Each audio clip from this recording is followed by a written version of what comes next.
Good evening. Time is now 6:30 p.m. I'm Chairman Tim Toth. I'm calling the Select Board Business Meeting to order this 22nd day of March 2023. Please rise and join me for the Pledge of Allegiance. The flag is prominently displayed to my right. I pledge allegiance to the flag of the United States of America and to the republic for which it stands, one nation, under God, indivisible, with liberty and justice for all. Thank you for that. I would like to state for the record, we're not only being streamed live on TCTV, Cable Station 8, and our YouTube web platform, but this evening's recordings will be available for later viewing on our YouTube channel. We have the following board members here. The entire select board is present: Mr. Bennett, Ms. Griffiths, Ms. Richard, Mr. Curry, and myself. We have the town administrator, the assistant town administrator, the administrative assistant to their office. We have our DPW director, we have our TCTV director, and we have our MEMA director joining us via the YouTube platform, as well as Ryan Holmquist and Donna Brewer from our town's legal counsel staff. As always, the agenda has been set no later than 48 hours out by law, publicly available at the official source for town information, templetonma.gov. Although I have discretion as the chair to add or remove from the agenda, it has been set to allow for time, personnel resources, and public awareness. I reserve the right to move agenda items around to best benefit our business and our guests. Thank you. If it's your first time attending a select board meeting or any public meeting within the community, welcome. We're certainly glad you've joined us. Please be aware we will do our best to address all agenda items adequately, all public concerns with due regard, and all comments with dignity and patience. I do ask that you please do your best to show the same respects. Regarding public comments, we do allow for that. Some communities do not. We all have a maximum of a 20-minute time frame. Comments should be brief, 2 minutes or less. But please do understand there's no crosstalk, deliberation, or discussions beyond that of a board member who may ask for content clarification. We will be tracking time if we get into the public comments. No actions will be taken on a public comment presented during this meeting, but may certainly be considered as a new business agenda item at a future meeting. Few comments for the guests joining us remotely. The Zoom rules of the road. Please use video whenever possible, although if you're waiting for your agenda item, it's better to have the video off. Use the mute feature when you're not speaking, although TCTV can place any or all on mute. It's easier to control your own button. If you wish to speak, please raise your hand using the raise hand feature in Zoom, or if you're calling in on the telephone, just politely break in. If you wish to see material shared on screen, please request that. And we will assist everybody to stay synchronized and keep this beneficial to the viewing public. Only the chair or my designee and the TCTV are able to share content. This time, public participation and comment is still possible via the chat section of the live stream on YouTube. The board member and TCTV do monitor the chat section and may address comments or questions as they appear and when appropriate. Remember, however, chat is part of our permanent record, so if it's not already apparent, please state your name as you would during a town meeting, as most YouTube names tend to be informal. Live chat runs 10 to 20 seconds behind the live meeting. Their specific comments may not be addressed in a timely fashion during the meeting. If that does occur, we will get back to you. And a final note, the current authorization for remote participation is set to expire on March 31st, 2023. It has passed muster in the House. It is still in discussion at the Senate, and after if they approve it, will go on to the governor, who ultimately has the final say on considering extension of the authorization. We're all watching this with anxieties and a little bit of bated breath, but welcome to coming out of our COVID lockdowns and all the restrictions, trying to get us back to a sense of normal. With that, we have a very lengthy meeting tonight. We have a very crowded room.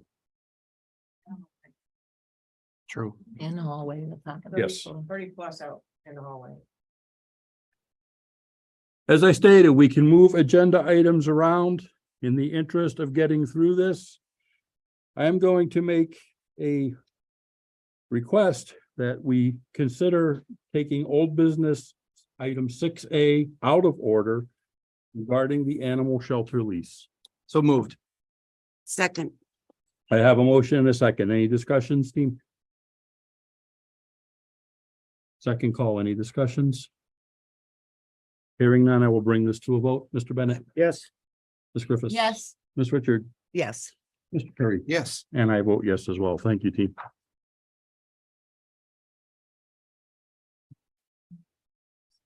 Mr. Chair, Mr. Vice. I'd like to make a motion, therefore opening up discussion. I move to authorize the town administrator to negotiate the Ahimsa Haven Animal Shelter lease and re-sign for a period no less than 3 years. Second. I have a motion and a second to authorize the town administrator to negotiate and sign a lease with the Ahimsa Haven. Any discussions, team? Second call, any discussions? So now, so discussion wise, we're in this discussion. How many of you have been to a select board meeting before, Mr. Chair? If you may. Go ahead. Half dozen. A couple. So thank you if you've been here before. If you haven't, like the chair said, we're really happy to see you. It's semi unfortunate that that you're coming out for conditions that you think are a little bit different in my estimation than they are. I look at everybody out here as super in favor of Ahimsa Haven. Is everybody here for Ahimsa Haven?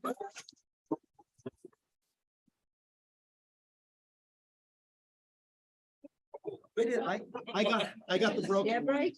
You did. Oh my gosh, You okay? I have the broken one. You're the verbal.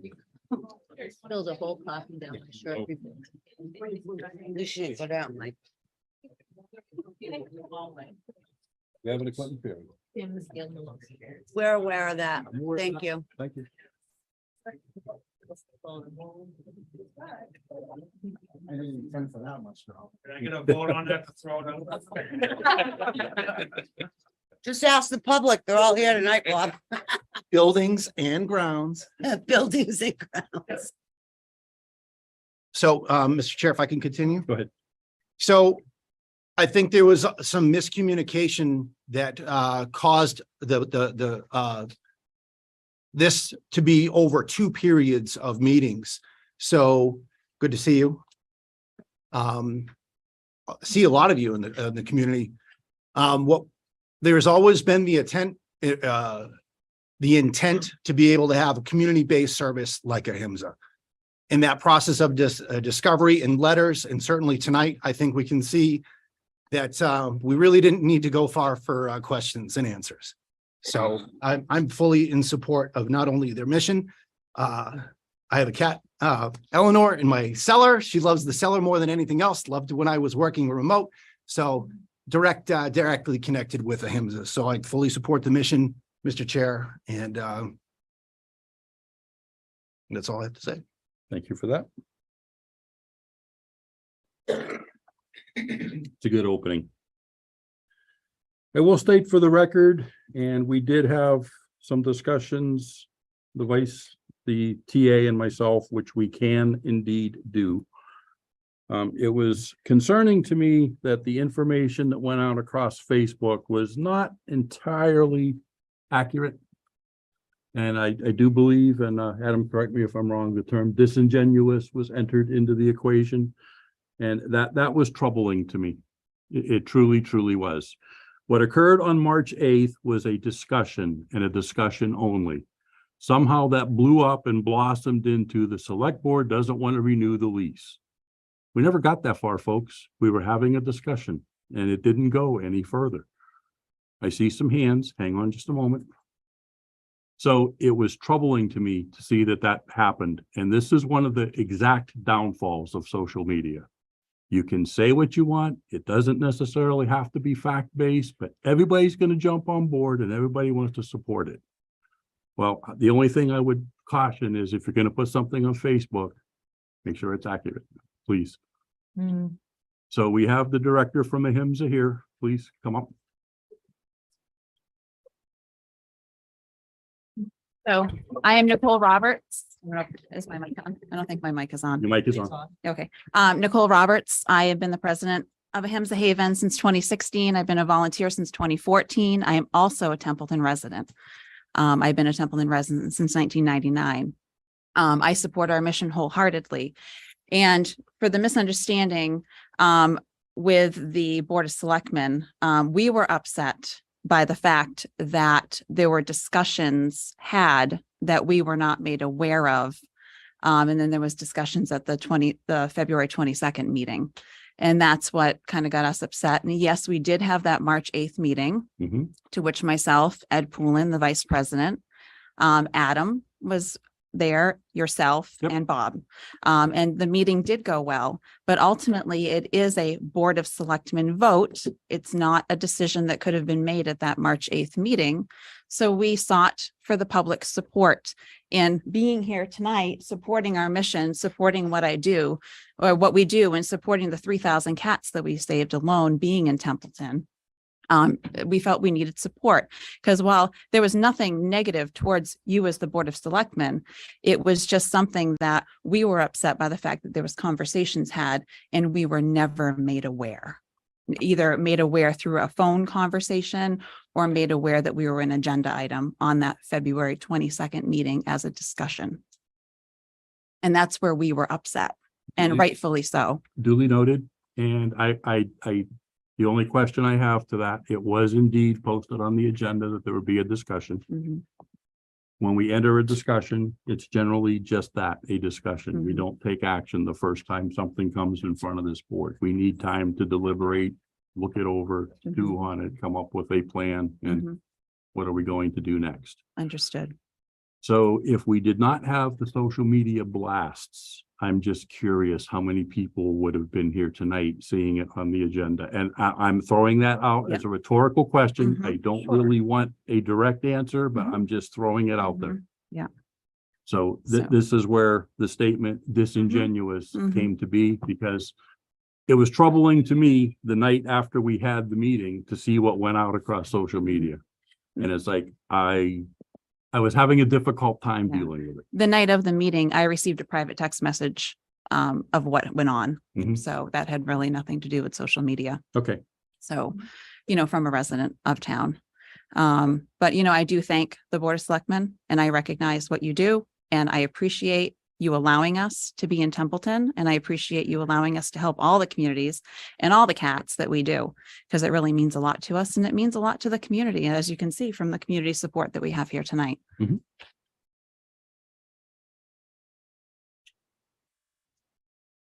Mr. Chair, if I may, just a clarification, when the discussions did go onto our agenda, Mhm, the discussions were not about what you do mhm, and your service to the Mhm. community. It was about a building. mhm, Just want to clarify that to the Right, public. Julie, because I was The just. looking at- conversation mhm, was brought up by a respected member of our employment here in town.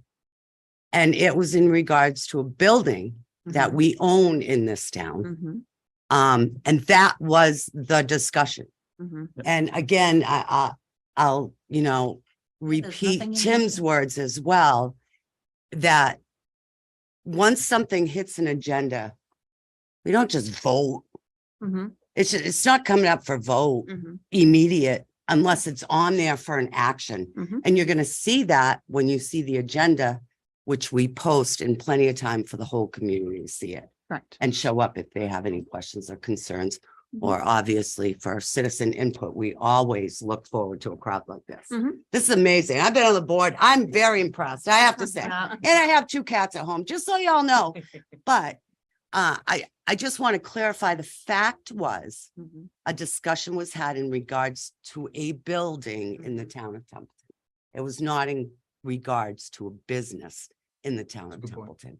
Correct. I Yeah, but just want to we- make sure that's on the record, Yeah, Tim. we just happen to lease it though, and that's where, Again, it Yeah. was a discussion, but I understand that you might have went, Yeah. oh boy, wait a Yeah, minute, I you was, know, yeah, we live there. we with were a cat. upset because we, you know, know, we. But were again, the thinking- discussion was absolutely not whether or not we wanted your business in our town, not in our town. It had nothing to do with any Okay. of that. Thank you for The clarifying. discussion was really clear about a specific building. Okay, thank you for basically. clarifying that. Of course. Excellent point. Thank you for bringing that. The only other concern that I had in looking backwards, the original lease that I could trace was executed in 2012. Correct. In 2013, it was coming up for renewal. Mm-hmm, In 2015, there were some communications, but they were never returned. mm-hmm, So from 2015 to today, mm-hmm. there hasn't been a lease. Yes, that's what I came up with for Holly as well. Yeah, and in doing my own research, and I Mhm. took this as a action item Mhm. as a member of the board, so Mhm. I've been digging around. I and- have too. Yep, We should have been on absolutely. the same email. Absolutely. I actually wasn't on the email. Oh. My research was done on my own as I started rifling through all of this. And it just, again, to me, I'm looking at the whole piece going, we had a series of miscommunications. Mhm. And this, as it always does, when we don't talk or when we mis-talk or cross-talk, this is what happens. Exactly. And it's an unfortunate juncture that we've gotten to this point Mhm. for something that really and truly could have been fixed. I agree. Yeah, everything happens for a reason. It does. It does. And look at, I mean, this could be an amazing Mhm. outpouring Mm-hmm. toward your, Mhm. Ahimsa Haven going forward. Absolutely. We are loved in the community. And it could expand. Yeah, with absolutely. This whole Mm-hmm. Yeah. situation. And I'd like to thank all of you for hearing our lease, and I'd like to thank everyone that came out tonight to support us, even you in the hallway, if you can hear us. I did have a cat shirt on, but I spilled coffee on it. Oh, so I had to we come wouldn't up have with seen the that. next best thing. I don't think there's Your anything. report was well written, by the way. Thank I you. loved it. That was Ed that wrote the report. Nice job. And I Half of our remember Right, Clem. it's half of our packet. It is, Yes, yes, it is. Remember, Mr. Chair, Mr. Vice. is there anything, contractually where we couldn't do the three? Is three okay? Three standard. Okay. Three is appropriate for right now. Okay. Thank you. Absolutely. Any further discussion, Steve? I just have, make a note of, a couple of things. This subject of this building and how it was rebuilt, because it used to be an old wooden fallen down building. Yes. It's mentioned in the 2005 annual town report, about the volunteers coming forward, talking about, building it. And in the 2006 annual town report, it reports on the facility being completed.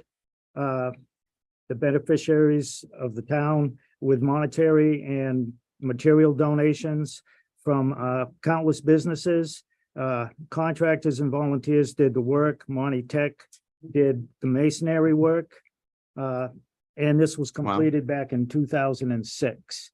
There's a very detailed article. It was in the Gardner News outlining the work, the reason for it was done.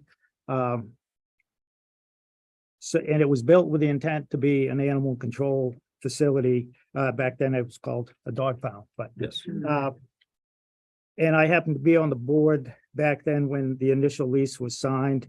And the reason it came about is there was issues with the dog officer in the town and things. So we went with a direction of going with another town and leased this to a HISMA. And there was general information what a HISMA does to help out the town, not only this town, but other towns. I think it was in 2019, there was some lady who had, I don't know 30 cats. how many cats she Mhm. had. A HISMA came in, I think it was in Lunenburg, but anyway, it was not in Templeton, but a HISMA, that facility came out Mhm. and took care of them. So it not only helped out Templeton, but it helped out a resident of another town.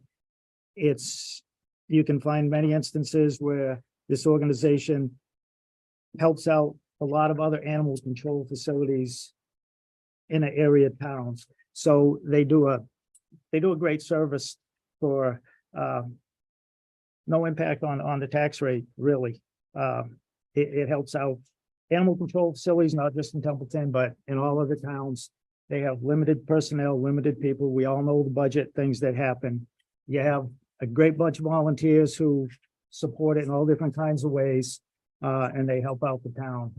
And this is probably the best example of why, when we lease out a building or we agree to something or sign it, you have to keep up with those records and they have to stay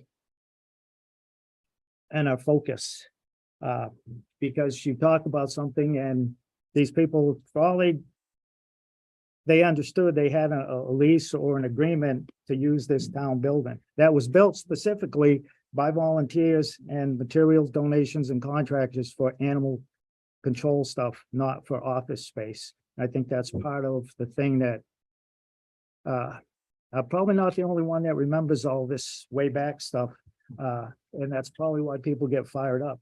The intent, it was there to do this. and now I'm right there with you. I talking can remember about- Clem Young beating the drum on this when they making it Talking happen. about, looking at it for office space, just bringing that up. Yep. It implies that, hey, and all the supporters get fired up and I don't blame them, rightly so. They come out to show their support, what they would like, the intent from way back when, and our failure, not maybe this particular board, but we're sitting here today, so our failure to follow up on these leases and stuff. We shoulder the responsibility. So it's a 50-50 thing of what happened, but when the intent is there and when you're gonna talk about something, people come out. They do. This is not the biggest selectmen's meeting I've been at a few that were filled up. This is with one of the larger. cafeteria At the high school many years ago, Biggest. but this was the biggest one I've seen in recent memory. Perhaps wish we it should was invite just- everybody in so you can get a I feel wish it for was how many just- people there are. Yeah, right. Over in this, they're over in this side. I understand, I understand. people's May concerns, 10th. So. Town meeting. Town meeting. Yes. We'll Yes. see all of these faces there. Yes, I we're gonna hands up vote in yes the for back. Laurel Road. So, Yeah. I just want to put a little historical context. Thank you, Mr. Chair. Thank you. And thank you all for coming. Mr. Chair, insurance are you good with insurance? Okay. Hi, good evening. My name is Jennifer Ford. I'm the Rutland Regional Animal Control Officer. And I just want to kind of expand on something that you said as far as the other communities. I cover the towns of Rutland, Barry, New Braintree, Princeton, and Paxton. So I cover 153 square miles. There's only one of me. I have a very small facility that was never equipped to house or handle cats. It's a very small facility with, 4 small indoor outdoor dog runs. As many of you may know, animal control officers in general often lack the manpower, the funds, the equipment for some parts of our job. When I took the job 5 years ago in these particular towns, having previously years ago been Worcester Animal Control, the cat population and the cat problems were a very big piece that I wasn't quite sure how I was going to handle because we just don't have the resources. Shortly after starting, I met Mary from Ahimsa, and they have truly helped me with everything from trapping feral colonies in those towns. And again, the reach is far. When you look at, the reach is far. I mean, like I said, they have trapped cats or helped me with cats from probably all 5 of my towns. Everything from trapping to transporting to medically updating to housing, even helping me at my personal kennel set up an appropriate place to house cats if I needed to, or, so I could. So I just wanted to kind of expand on the fact that their reach is much farther than Templeton. And I'm sure that they have helped your community tremendously, but they've also helped many others. Yep, we certainly understand and appreciate the need. And as some of the articles, even the Gardner News was a slight bit misleading when they ran a 18-year-old article, and I don't know what the timing was. And of course, nobody from the Gardner News will get back to me. So if you're watching me, Gardner News, the letters I sent to everybody are still outstanding. Seriously. When we built this shelter, and I've been in town since 2000, actually the end of 99, but the animal control officer at the time used to take it was the dog officer through the police department, used to take all the animals to her home. Yep. There was a concern, and it became a safety concern. Oh, sure. People showing up to their residence, trying to get the animals back. And the town took this on and we ran with it. And is it an important function? It absolutely is. And I see some Yeah. head shaking, but yeah, if you do some history checking, Yeah. it's lot of how them this started came that to way. be. A lot of them did start that way. So it was done partly as a safety concern. It was done partly because we had the need. The need has not gone away. We all know No, that. absolutely. We all know that. So. It was a challenge to me personally to see that as a HIMSA came in, it became more of a cat shelter and a cat rescue. And we're working with other agencies for the dog pound as well. But it's like, this is interesting. I mean, truthfully, We're the epicenter of cat adoptions. We are. I mean, look at that. We are. That's amazing. I mean, thank you, Nicole. because Sorry about cats that. No. don't have to follow with, they don't have that leash law piece, and feral cats are considered almost a form of wildlife in some degree. We don't have the resources for them that we do have for dogs. And there's not the rules and laws in place for them that we have for dogs, with hold times and things like that. So a lot of us aren't set up for them. So, But I was just putting it out there as part of the history and Absolutely. how we've gotten to where we are today. thank you. You're welcome. Thank you. Thank you. Thank you for your support. Well, this is good for the younger generation. It because is. Sometimes they have never heard what we've already forgotten. So now, hopefully, they're paying attention and. Anybody talk? Or do you have to, Just keep it, yeah. We have a motion on the floor. Who had, yeah, we do have a motion on the floor as well, but I just want to make sure. we're still in discussion though with the motion outstanding. Yeah, I'm just, So I'm Making not sure sure the who had their motion's hand up fully- first. Because I'm gonna run with what he was saying. So my name is Cassandra Tompkins, and I am one of the animal control officers here in town, for Templeton and Winchendon. And everybody, you understand how important a HIMSA Haven is. But I wanted to address the town here because we don't have a setup for cats at the shelter in Winchendon. So every single stray cat that we pick up goes to her, every single one.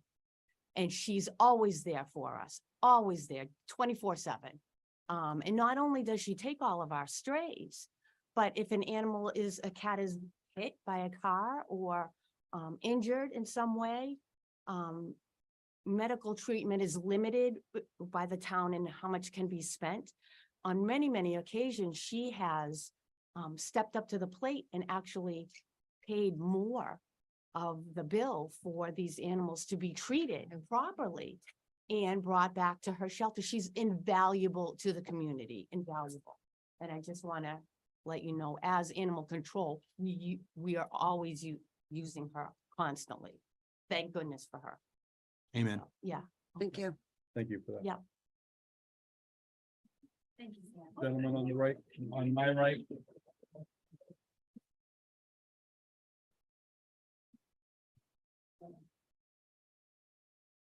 Good evening. Good evening. My name is Clement Levine. I'm from Pittsburgh.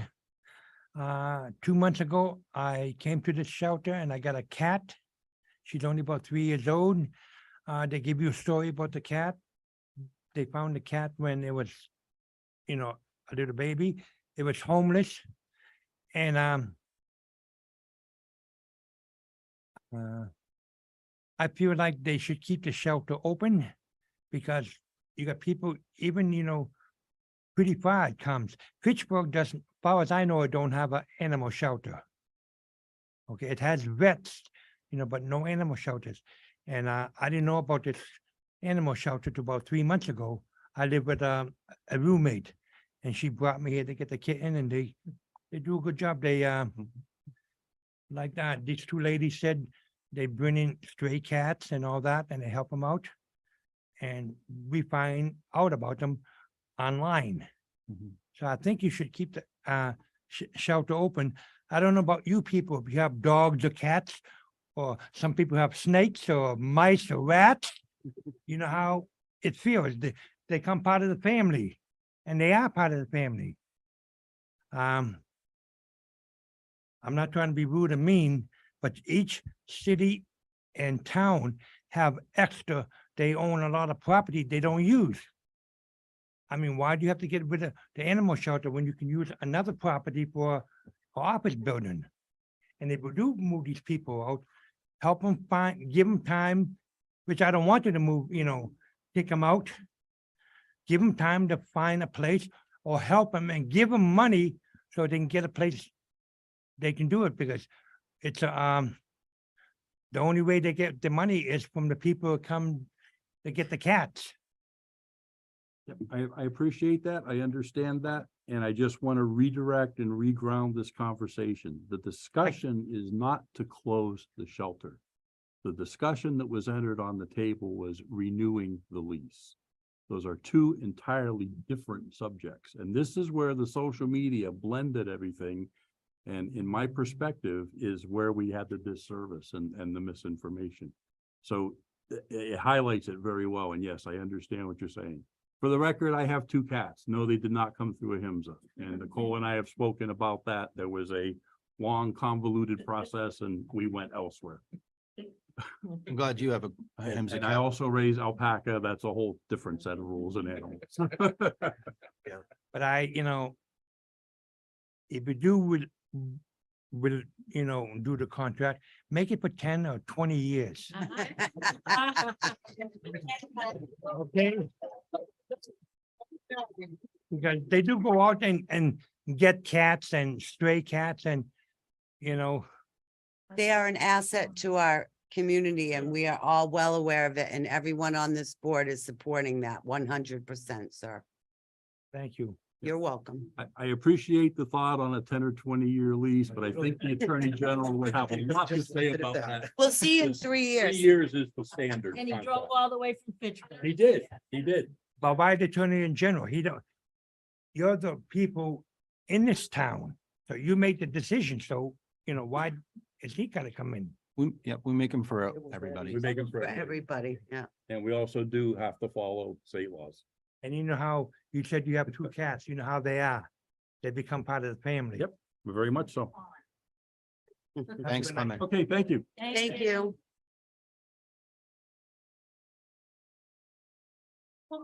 Yep. Oh, boy, we'll be here all night. Mr. Chair, before just to get a sense of how many more people are wishing for some time at the mic, because we are going to have to start to put some time limits on it. So we just want to get a good idea. 2? 2 right. attorneys. 30 seconds here. I think we're good, Mr. Chair. We're good. I'm quick. I'm out of the mix now. I was a volunteer for many years there. I work with dogs, so obviously cats, dogs, but I love Nicole. We've been in touch ever since. I'm heavily involved in dog Who rescue. are you, ma'am? Caroline Dawson. Okay.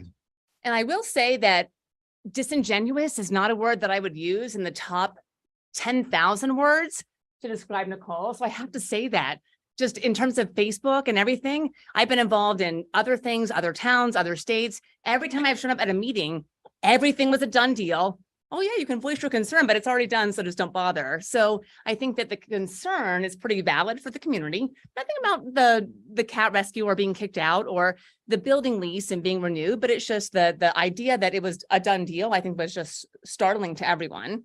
So I would say that, and I would say that disingenuous for the rescue is just, oh my gosh, like they're so stand up. I wouldn't use that word, much less multiple times to describe anything about them. And I had to say that. I certainly hear what you're saying, but So, at that's it, no 30 point, seconds. at no point in time was it a done deal. That's where it becomes disingenuous. Mr. Chair, Go ahead. did you watch the meeting? I did not. Okay. Okay. So Thank you. just a quick point of clarification. If you look at the agenda item and we were not, so open meeting law, you can't have all these discussions. I mean, single board members can talk with each other, but there can't, right. So going into that full discussion, if those who watched the meeting, there was a lot of, did we talk with a HIMSA? If this is a requirement that's coming to the board for different facilities or otherwise, did we have all of the discussions that we should have? No. All right, let's start gathering the information. We wind up assigning people to do different tasks. Tim had the task, as Nicole said earlier.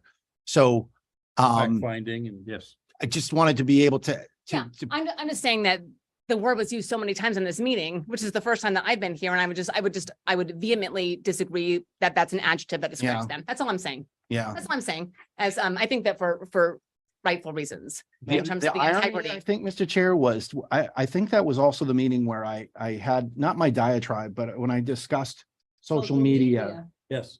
In that meeting, I talked about what That's is, all. I don't disagree. right, and it, you know, it can be a blessing and a curse to not have to see that and to actually just deal in facts rather than someone's immediate emotion, because I used to be on Facebook. It's an emotional place where it's as quick as a gesture for, you know, out your window for somebody, you know, cutting you off in traffic. That's how that level of conversation can occur. But we did the right thing. And we said, let's go back, let's get the right information, let's have the right discussions, let's talk to the right people, and look what the result was. And Agreed. we In terms of wound up having emotion, enormous outpouring. from the post, what I took is this is an eminent issue that needs support. Not that something was happening in a wrong capacity from either end, just that this is something that is eminent that's happening now.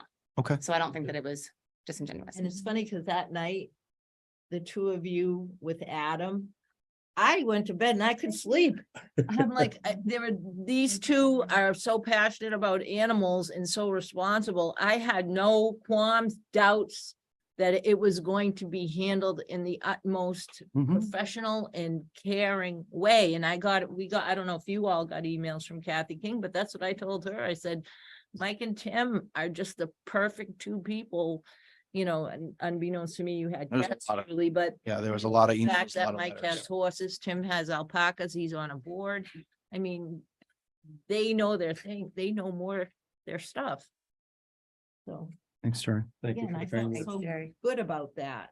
And Tim uses a phrase a lot, adult discussion. And it is so important because a lot of people just come to blows. They just assume and come to blows. And it's very frustrating when you can't have an adult discussion and throw ideas out there and brainstorm to make things better for everybody and try to create win-win situations in rural communities like Templeton that don't have all the big bucks in the world. I love your shirt. Well said. Thank you. There's plenty more of them out there with this shirt. Oh, really? Oh, yeah. Surprised we don't see cats. Do we love cats? Hi, my Welcome. name's, welcome. My name's Judy. I come from Fitchburg. I actually run a nonprofit, Street Cat Angels, strictly TNR, because we don't have a shelter.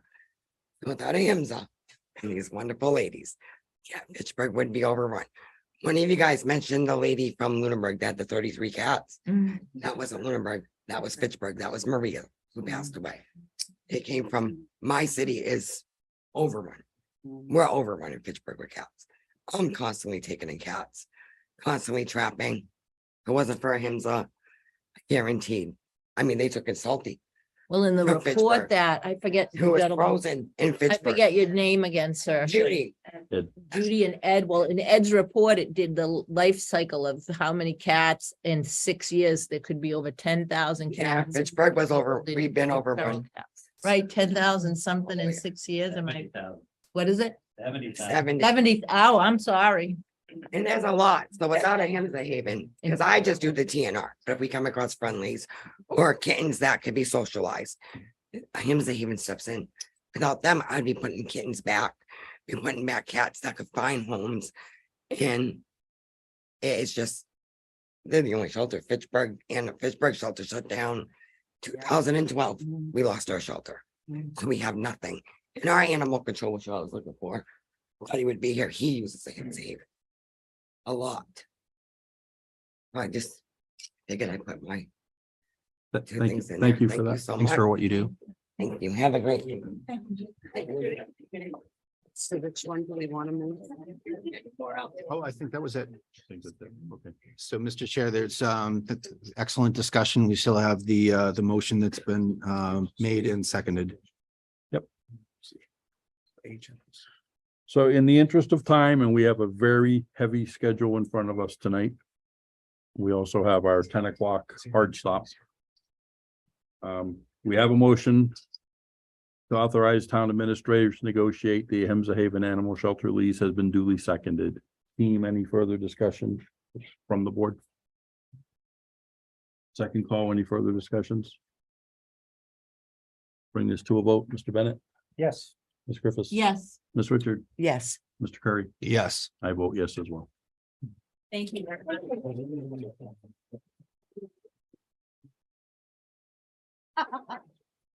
That would have been. Now I know who's in all the pictures. I had to have my magnifying glass. So good. I didn't see Clem in any of them, though. Thank- thank- But I did talk to Clem's son though. Very nice. Yeah. Clem is living with his son in Winchton. Oh, very nice. Thank you all for coming out. and Thank showing you. your support. Miss- Mr. Chairman. No, it's. Can I suggest? Thanks. I'm gonna try to suggest in the middle of everyone leaving. that's fine. Can I suggest that we move H right behind C because our attorneys are sitting online They are. and we're paying them. They are. To listen. And we need to quickly go through and approve them. Can we possibly do that? Yeah. I don't. If you want to text them that we're doing that. Okay. Yep. Well, I told her. Good to about see you. 30 of them. Oh. So you got, all right, you're here for this, you're here for the sign discussion. Okay. We're moving that up too. Right?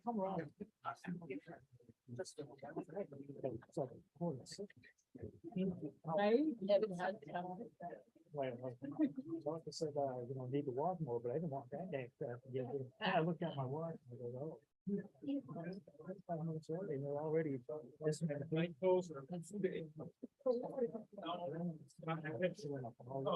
Well, while they're moving out, I can get some of this other stuff done. Yeah, well, do we want to go down? Yeah, approving the minutes? Can I, want to go on with that? While they're moving out, let's go ahead into, Probably just close the door. Mr. Chair? Mr. Vice. I would make a motion to approve the meeting minutes of March 8th and March 15th as presented. Second that motion.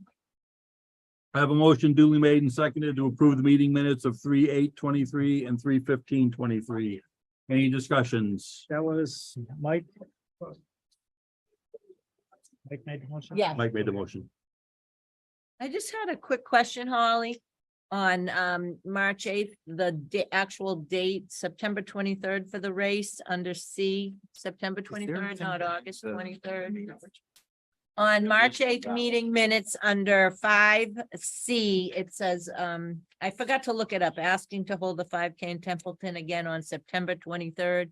It's not August. I thought it was around the windmill time. I forgot to look it up. I'm sorry. You mean at the bottom? Yeah. I just was wondering if it was. It's September. Okay. It is September. I just wanted, Yeah, I was trying to find where you were looking. I'm sorry. I specifically remember September. Okay.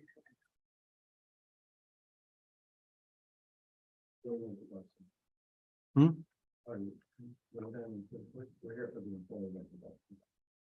Okay.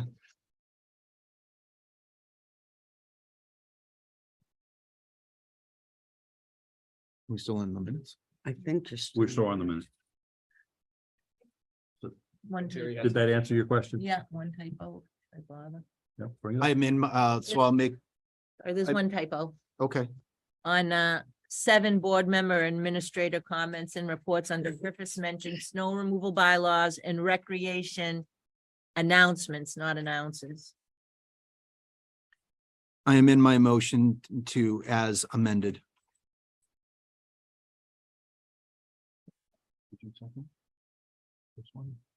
Did not, but I can second.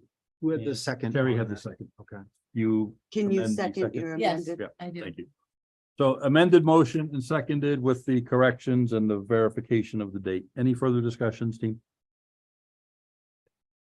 Hearing none, we'll bring this to a vote. Mr. Bennett, Yes. Ms. Griffiths, Yes. Ms. Richard, Yes. Mr. Curry. Yes. I vote yes as well. Thank you, team. Quickly, introduction of new employees. No citizen. Steve, we're gonna bring you up. Sure. I'd like to introduce our new employee for TCTV, Dottie Bresnahan. Hi. Dottie comes highly recommended and is our part-time program coordinator, and she's helping me with Montechusett.tv website content, and she'll also be learning how to monitor meetings here in the room. On Thursdays, hopefully, so. Sometimes it's So- wild. So this was Yeah, a good this is a introduction. How to perfect monitor opportunity. meetings. It's not always like So this. she's off to a great start. She's already doing some content for the website and she looks good and you understand that she's a great worker, so. that's what- Sammy, welcome to the team. Welcome. Do you live here in town? I do not. I live in Gardner. Gardner. Okay, We're close. Originally from Ashburnham, but moved to Great. Gardner last year. And what was your last name again? Bresnahan. Bresnahan. Okay. is that a dancer? Teacher. We'll do that as a point of order.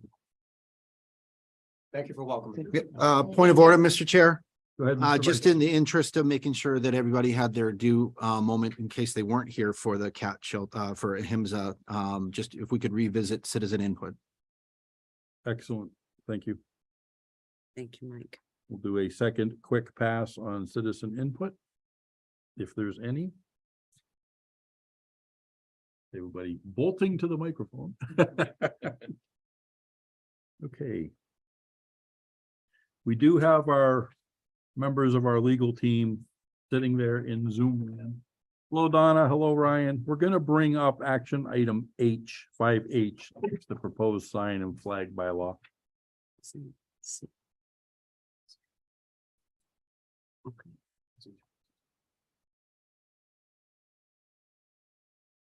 Mr. Chair, I took this on as a task. Do you mind if I bring us through it? Go right ahead. Okay. Good evening, everyone. Jeff, what was it? Better part of a year ago? Or what? Working on a year, Working. Yeah, close. 3/4. 10 months, Yeah. maybe something. So there was a meeting, I think I was temporary duty out of state at the time, but we had a discussion about signs. And then consequently, the last MMA meeting, the Mass Municipal meeting, there was a specific select board association discussion about flags. So the board acted and basically decided they weren't going to have signs. Then we rescinded the enforcement of it in the interest of making sure that we were supporting, that we didn't lose support for the community.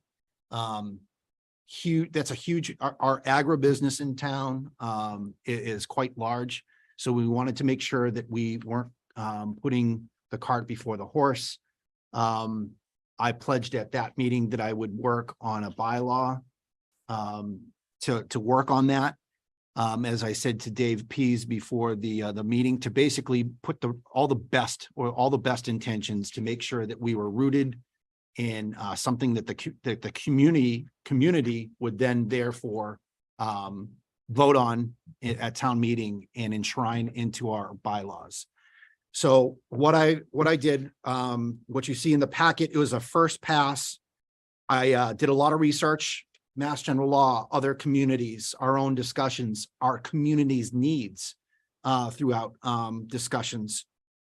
So I put together, I looked at our own bylaws, decided where I believe that they should lie. It's let's see, anyway, I'll just skip to the chase. So, oh, thank you. Section 240.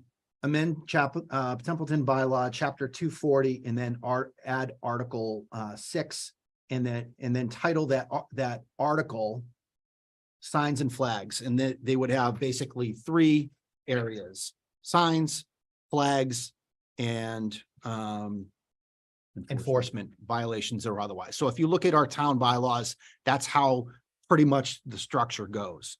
I put together the language that the original language that's in the packet that Tim's got in his hand. Thank you for having that. Yep. It's actually in the packet. It's in our packet, item 5H. I did some tweaking along with Ryan, who's with us. Thank you for being here. And the intent is to make sure that we have a process by which we can control, authorize is kind of not the right word, but to manage signs on town property, and then flags to make sure that we had understanding and control, I think is probably the right way, because the city of Foxborough. Shirtlift versus Boston. It's gone to the Supreme Court. We basically wanted to use all the best practices for how flags on flagpoles were also administered. So we were using this opportunity.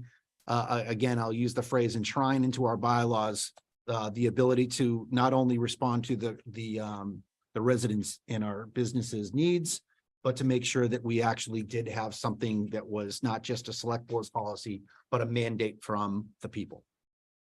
So what we've come up with is, I think that we do need to do a little bit more tweaking on signs. And what I can at least report to the board is the issue with signs is it's about First Amendment. We wanted to be able to let all of those things that we were talking about, advertising for local businesses, notifications. I think can I borrow your old version? Actually, I can turn to it. So I said, signs are an informational tool to notify, advertise, or call attention to a variety of purposes. And as Jeff and I had discussed in that meeting, at least 3/4 of a year ago, the intent of the master plan for what kind of information is available to the public. But I also understand or understood as I put a lot of this language together is that there was probably going to be some undesirable stuff. I did not want profanity. I didn't want advocacy for one group over another. And it's not, you don't get that with businesses, but you might, town language or government language. We did not want that to be an issue in this piece. We did not want to say that we were restricting public discourse over in favor of town messaging. So I think we're there with flags. And I passed out to the board the language that had been at least reviewed by town council. But I think we need to tweak a little bit of the language for signs to make sure that we are not being exclusive. And that the language for the inclusivity is there with recognizing any risk that we may take with that. So at least from a flag perspective, the subsection 240, section 17, authorized flags for display on town-owned properties and flagpoles. The bylaw would read as follows. This bylaw authorizes the following flags to be flown on town-owned flagpoles: the flag of the United States of America, the flag of the Commonwealth of Massachusetts, the flag of prisoners of war missing in action, POW MIA, and the flags of the Department of Defense. The town may approve other flags to be flown on town-owned flagpoles as an expression of the town's official sentiments. Flagpoles are not intended to serve as a forum for free expression by the public.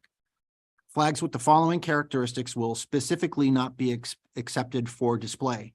And I'm talking flags now on flagpoles, just to make sure that we understand that. Town-owned flagpoles. Town property. Yep.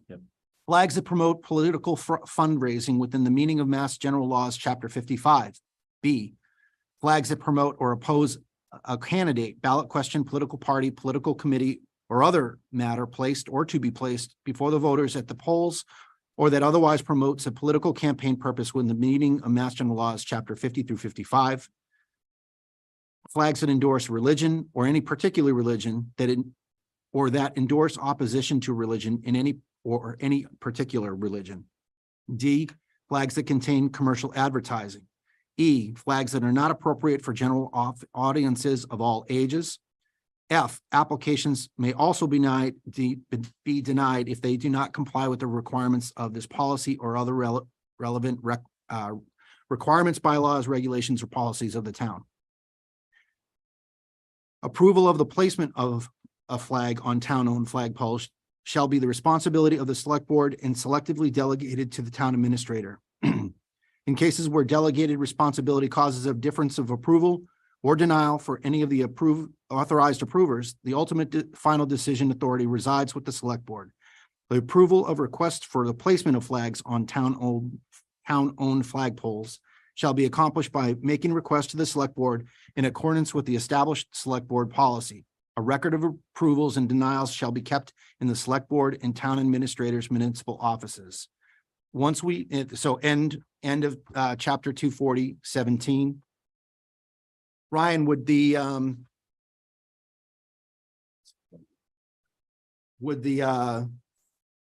enforcement violations and penalties be included with that?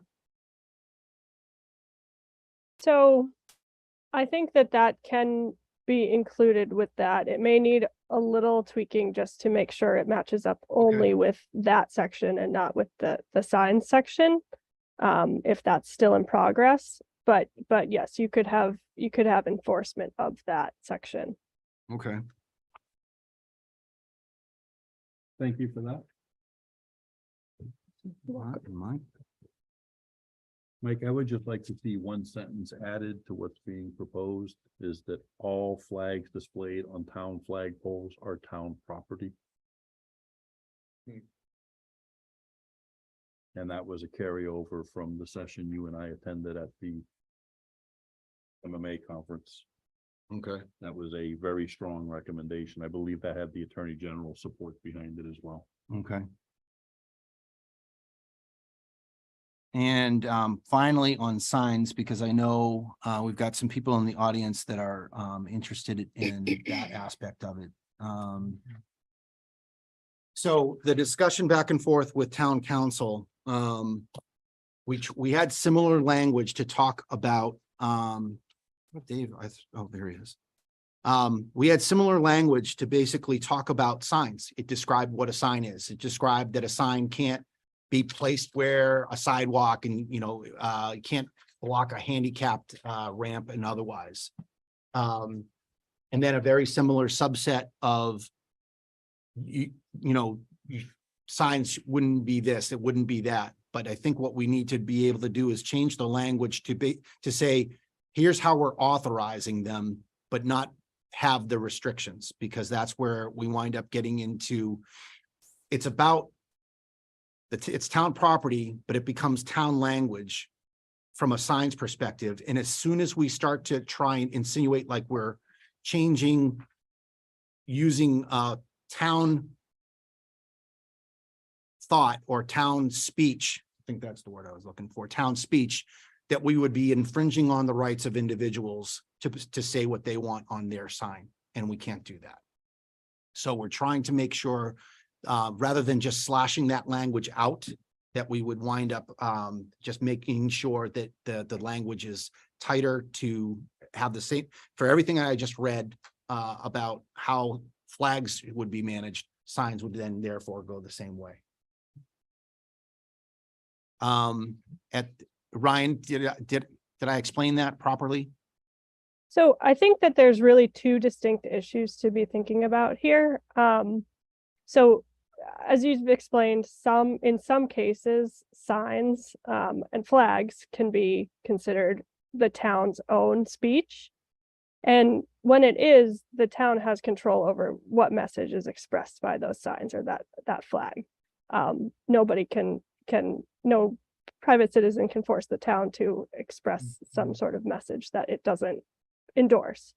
But in a public forum that the town has not designated as sort of a forum just for its own speech, the town can't have regulations on the content of the speech in a public forum. So what it really comes down to is the town needs to decide for signs which public places are for public forums for public speech. And in those places, the town can regulate things like how long a sign is left up, the placement of it, the size of it in places, but they can't, the town can't say this message is okay and this one will be taken down, because that would be a First Amendment violation.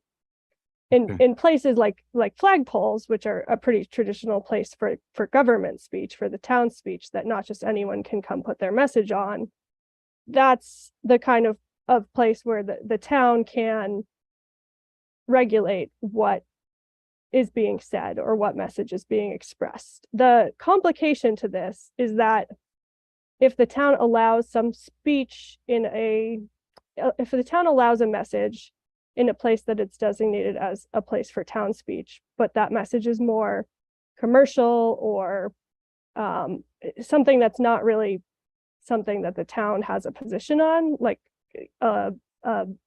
advertisement for a private event somewhere, then that makes that place wherever they've allowed the private message into a public forum where the town no longer has any control over what can be expressed there. So it's a complicated issue and the lines are a little blurry. So I think what's really important to think about with the sign bylaw is separating out where the town wants to regulate speech as its own expression and where it wants to open up for public expression, and sort of two different sets of rules will apply to those places. So I hope that clears it up. I know it's sort of a nuanced issue between those two categories, but I think it's clear. I mean, I've been, working, we've done some tweaking back and forth, but I think where the restrictive language comes out, we basically just make sure that we fine tune not the description of the sign, but the conditions. So, as you saw in the language, I had identified sign officers, basically the delegates of the select board. Part of that process is to further delineate, signs shall have use the language signs shall have a date on it. These signs shall be, allowed for 30 days. Yeah. Anything prior or in disrepair will be pulled down. So I think that's the part that I want to put efforts in rather than trying to pick and choose some kind of the other language that we know is the third rail that you can't go to for First Amendment reasons. So I think I can get the language there, but as we had discussed, probably for signs purposes, not in time for annual town meeting, or else we would have to have it ready for tonight. Whereas, we do have something else correct. Mr. Chair, I would, we've read documents before. It says this place is left, page is left blank or reserved or otherwise. I would, in the structure of what I've offered, which was set under chapter 240, proposing article 16, 17, and 18.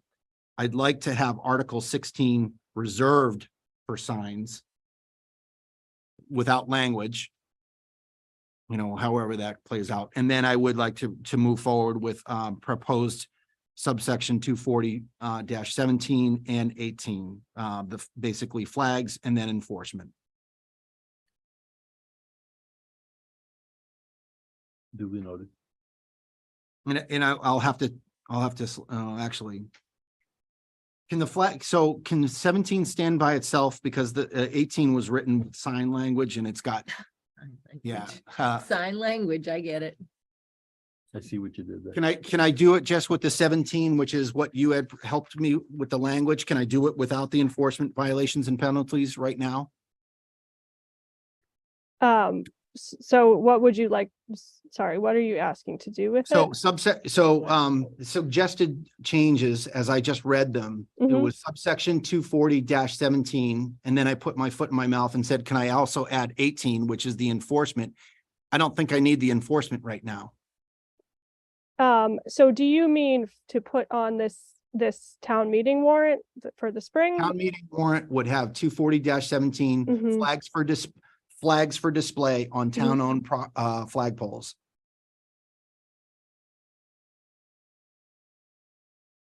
And not the enforcement? Correct.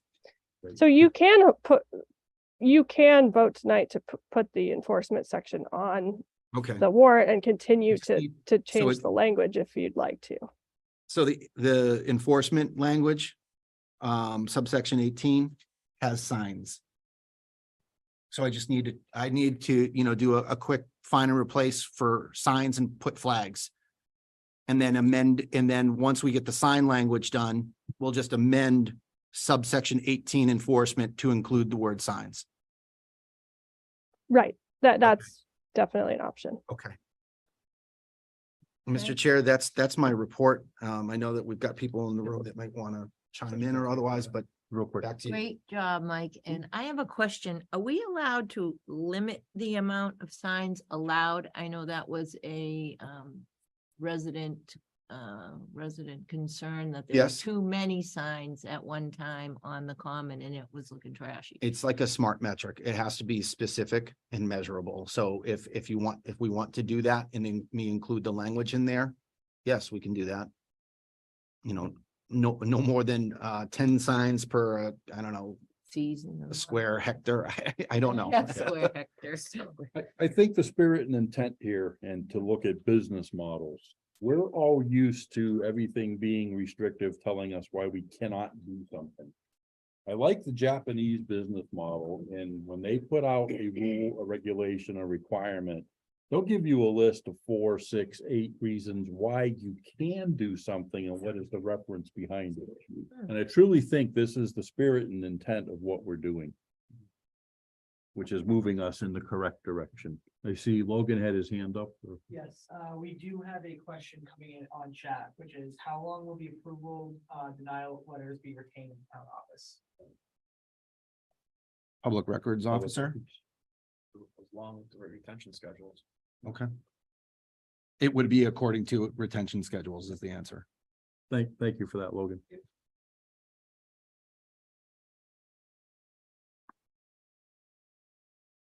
So Mr. Chair, I can fairly quickly clean up the we already have the proposed language. I read it to the entire board for the enforcement piece.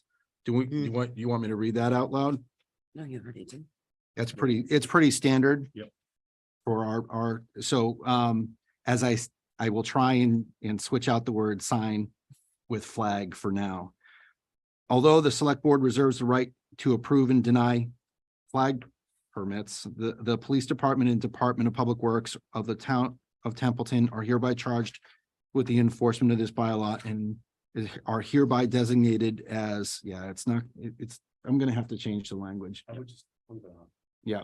Ryan, I would recommend that we leave the enforcement off because it's really designed in the enforcement of signs than it is flags. Let me finish that first statement and you'll kind of see why. Just reserve Articles 16 and 18 as we push this forward. Yeah, I would just, yep. Not push it, but as we move it forward.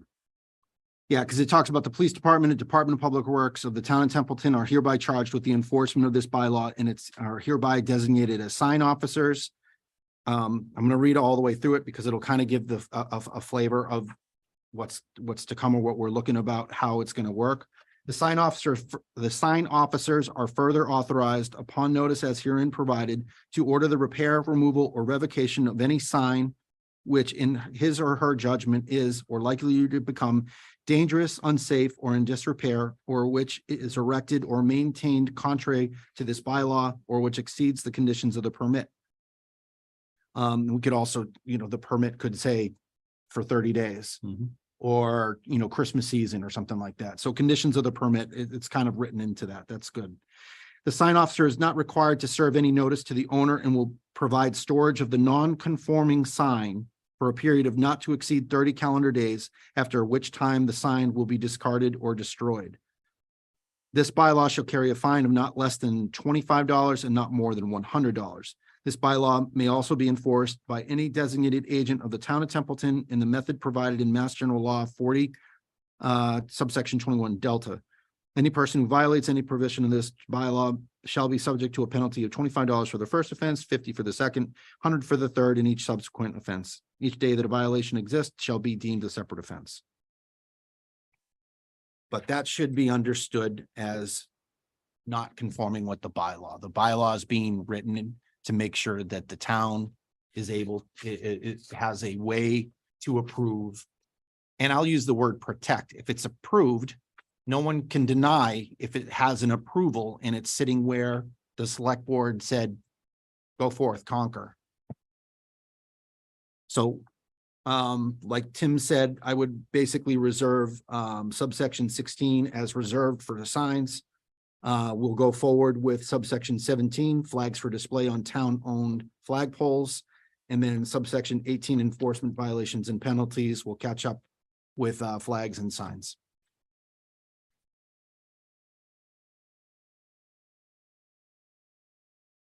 I would like to see us add one more flag to the list, and that would be the fire department flag, which currently flies in front of fire headquarters.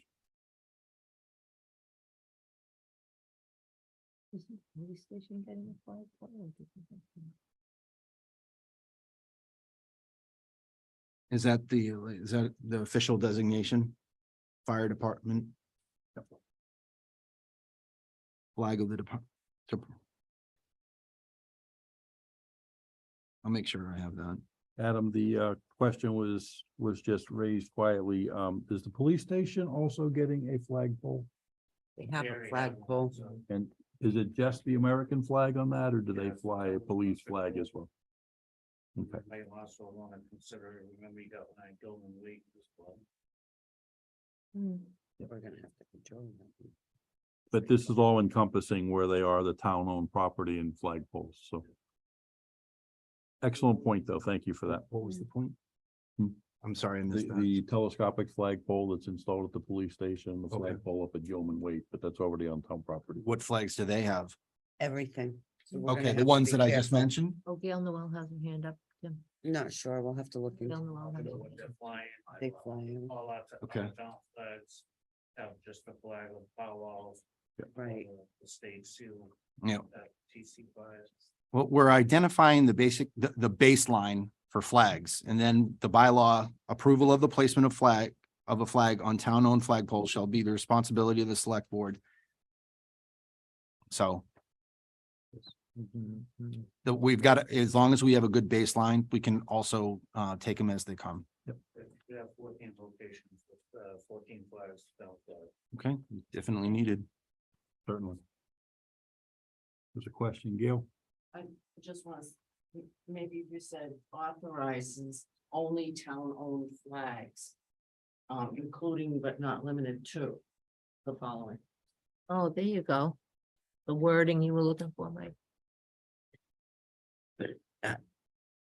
You were saying all flags displayed on town flagpoles are town property, and Yeah, she but you was could at, say but she was, authorizes- I see what she's saying. I know what she means. Yep. So I would, Only town-owned flags. Including but not limited to. And that way, if the fire or the police want to do one. They could. Yep, Without you specifically saying that. I'll amend it and send it to you in the chair. Town council for review. Yep. I just remember this was a big topic of discussion when you and I sat through that session. And that was one of the strong recommendations, that all flags flown on a town flagpole belong to the town. interesting. That one resonated with me.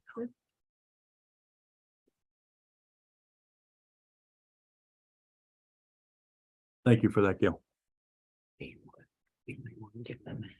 Any further discussions, team? Uh, Go ahead, sir. go ahead. Glenn Radigan, Brooks Village Road. Getting back to the signage, will that pertain to every common that we have? East Templeton, Baldwinville, not Yeah. just Templeton Center? Town-owned. Town-owned, town Town-owned. property, yes, it will. Now, and one more question. What is the status of the community bulletin board in Templeton Center? Is it currently being used? Is it just sitting there idle? I'm gonna say idle. Every time I don't know. I know the one you're talking about. Yep. Yeah, it was placed there years ago. It is being used? Mm, It's got something in it. I mean, I see it when I'm going 35 miles an hour past it. I It's got, noticed we have a mobile bulletin board now put up by the CERT team. Yeah. Sends information. I just wonder why we still have a community bulletin board that nobody uses. Kind of an eyesore. It's a great question. Hmm. Um, I thought I brought up.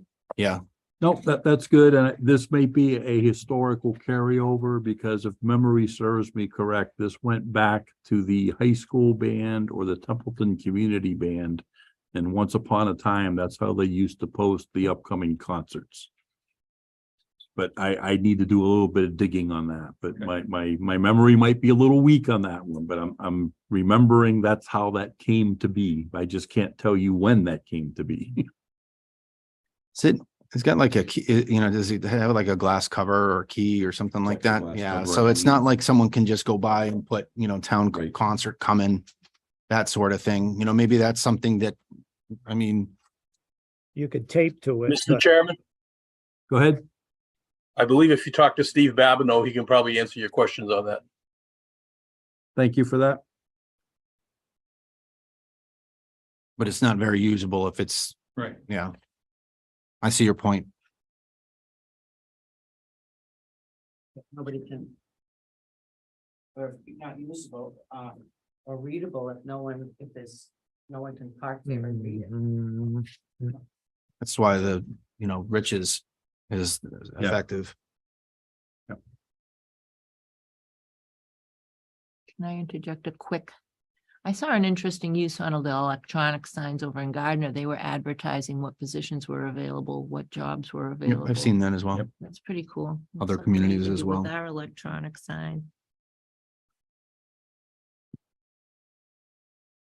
Any further discussions, team? My Get concern ask him. on the flags is, for instance, this flagpole right out front of Town Hall. And we have 3 of them right in this general area, Scout Hall, and then one down at that little common thing by JK Crossroads. How many flags will you allow on a flagpole? Like this one out here has the US flag and POW flag. You put one, or you put the state flag on there, that POW flag is almost to the ground. I mean, it's a short flagpole. I'm not sure the height of all of our flagpoles, but my other thought is with flag etiquette, technically, if the flag is not illuminated, it is supposed to come down. And if you start adding the more flags below that flag, you got to take down 5 flags, 4 flags before you get to the US. But I'm not even sure if that we I know there's money, I think, set aside for moving the flags, or there has been in the past, whether it's actually done or not. Has on as well. Or 2 years ago, we got solar lights for most of them. Or if the flags have to go to half mast and you have, He does that. Yep. right, but I mean, if you have X amount of flags on them, you put the US flag at half mast, the rest of them gonna be on Yeah. the ground, almost. I just, it may not come to that. Yeah. I don't know how many, We would need. if we're gonna put all the branch of the services flags on, put one on this, one. branch Right, here, one and branch yeah, and there. when I just- say, and Gail had a good point for the semantics of how to run through that, was basically the list, and we had talked about that, basically a list of, this is what you can put out there, not what you will. It's not like we're gonna put all, 7 flags for 7 services. I think we're up to 7 services now. But if you Um, can do it, you can do it. But I took that note. The flags one, we wanted to be able to have it, but that one wasn't as pressing as the signs bylaw. We can even pull back from all of this. Let me get the language No, right. it just, as long as we- 2 flags per flagpole. I'll get that one right. I'll get the sign language all trimmed up. I mean, for like Memorial Day or something, we may wish to put a flag of each branch, on a flagpole somewhere just for like Memorial Day or something. But I leave that up to him and the Veteran Services Officer. it's, that's just my thought of what can happen. Some of the poles I think are large enough, can handle 4 flags or whatever, but I think there's a couple of them that are, they're not the same size. It doesn't seem like, I've never gone out and measured them. I've never seen what you're talking about, where you try and put more than a haven't couple either. of flags on there. Right, it's just, especially if there's a decree or something, the governor or the town does it for somebody passing away, and you go to put all the flags at half mast, and you have even 3 flags, you go down to half mast, you're almost, and That's what I wrote down, so Too. Yeah, I'll clean we'll it be up. fine. that's my only thing I don't think you on can hold the off on flag this, thing, Mike. but I think we should push it on to the warrant. it's the one of the And- things and I I- guess you just have to keep track of. Yeah, Mr. Well, Chair, you then I have would, open. you know, I've got a couple edits here. Moving forward with subsection 17, which is, Ryan, for the title of that subsection, is authorized flags for display on town-owned flagpoles correct? Or should I just say flags for display on town-owned flagpoles? Using the word authorized or not? I might go with I think either is justifiable. I might go with the flags for display. Just because that section also would deal with what is not authorized for display. And so. Okay, just flags, because But- that's what I was a little worried because he started to talk about lights or no lights, how many flags are, you know, I didn't really want to get into flags shall be 3 by 5 but I'll go with flags for display on town-owned flagpoles. And I think that the way that it's written, it wouldn't require you to fly any particular flags. It would only allow the town to Yep. decide to Minimum. fly particular flags. Okay. Mr. Chair? Go ahead. So I've got basically subsection 17. I'm going to edit the first part to be the following bylaw authorizes the following town-owned flags to be flown on town-owned flagpoles, but not limited to. Thanks, Gil. I'll list out the flags. I'll include the fire department. Do you want me to put no more than 2 flags per pole? That, if I may, that we do have a variety of sizes of poles, so. We've been using our better judgment on a short staff pole. Respect of the American flag, we might remove the second flag during that half mast. Okay, Plan. but no more than 2 is sufficient? Right. Okay, I think so. all right. And then you've got the rest of the language, so that would be the only thing. I just would clean this up and I would send it to the 3 people that I talked about. Thank you for that. And then I will continue to work on the signs and authorization bylaw. Awesome. Hmm. We should have read it. Ready to go for the annual town meeting. Is that Okay. a motion? Yeah, so I would make a motion to accept the recommended article for the town meeting to add a subsection of chapter 240 in Article 6 to add subsection 240-17 labeled flags for display on town-owned flagpoles with edits as amended this evening. Second that motion. Great job, Mike. Great efforts.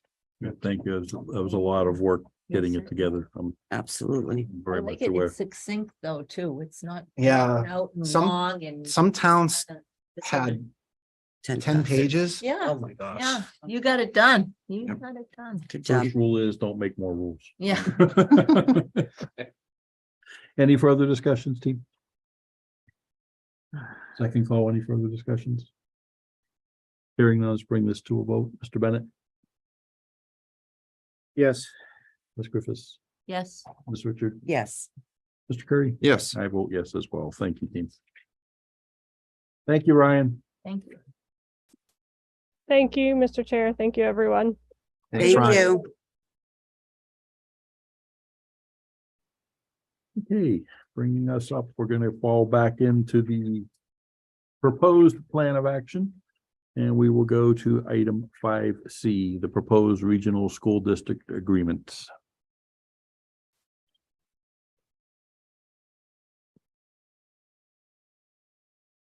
Thank you, folks. Thank you. Thank you. Night.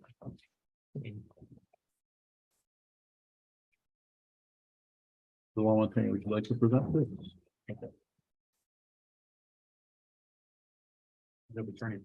Yep.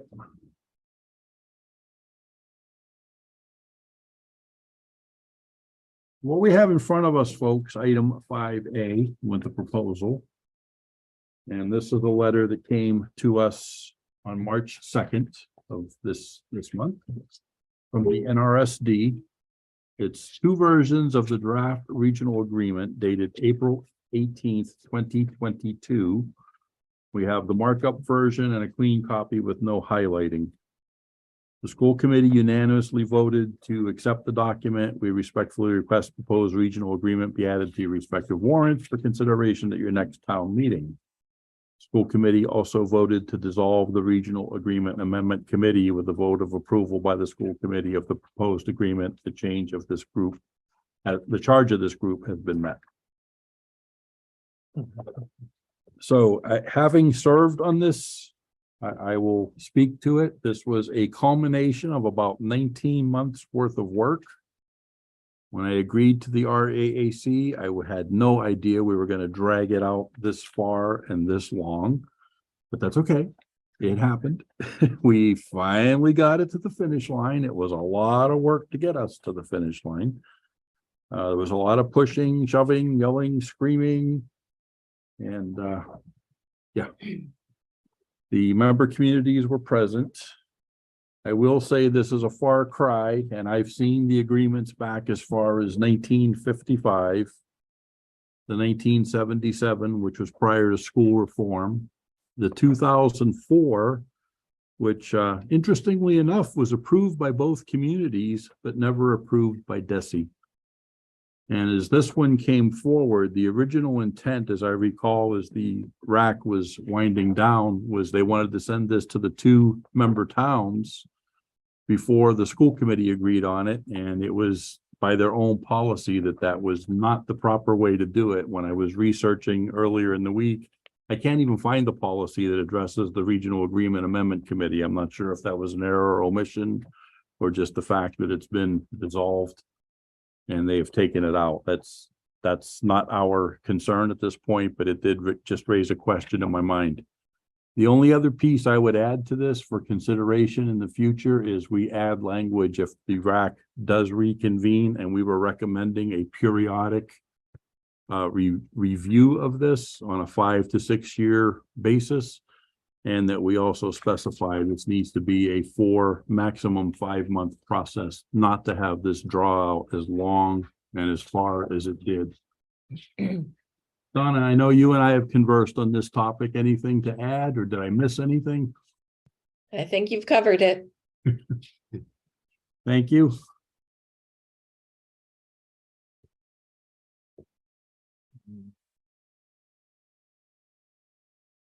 So I know, folks, there's a lot here, and my folder at home fills an 1.5 inch thick binder from all of the meetings and the discussions back and forth and the various emails that were flying back and forth as we were getting through this process.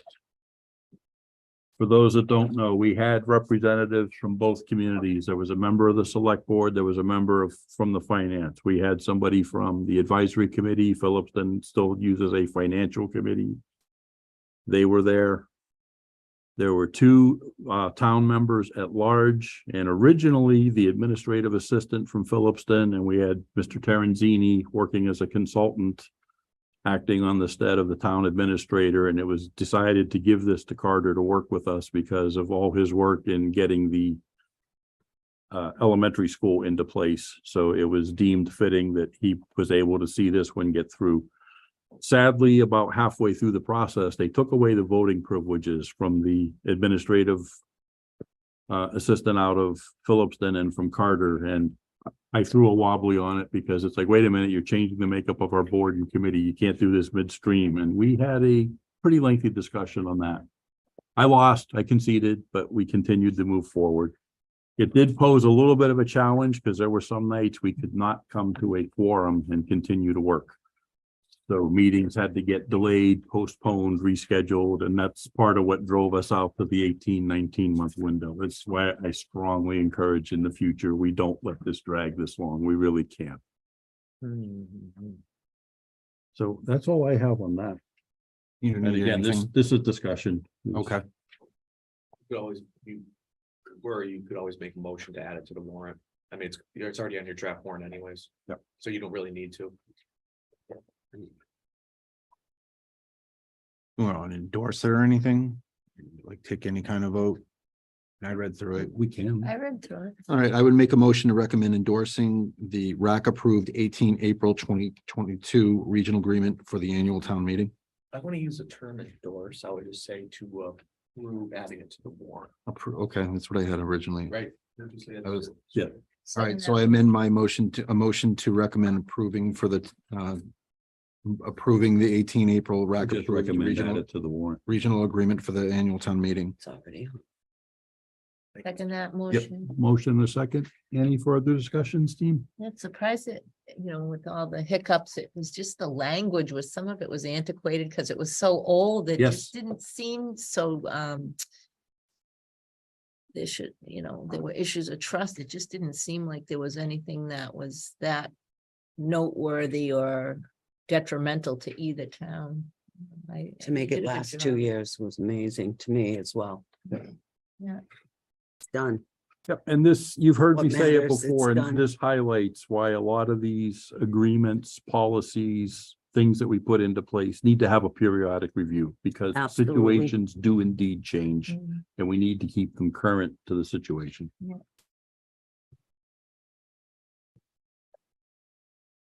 Any further discussions, team? Hearing none, we will bring this to a vote. Mr. Bennett?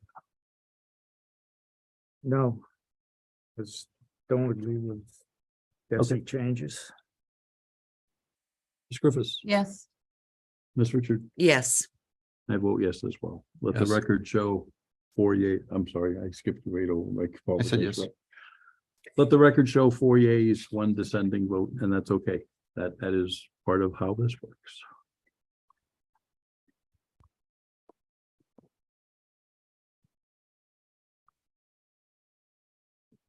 On to item 5D. Hello, Rich, you're up. How you doing? I'm doing well. Donna, thank you for sticking through with us. All right, well, I'm here tonight to get you to accept a $22,500 grant provided by MEMA and the federal government anyway, for a hazard mitigation plan update. This started in, I believe, August or October, in that range. Submitted an application by November, and it didn't get approved until late February. They've given us 30 days to get the contract back into them. We're already hitting into that pretty hard.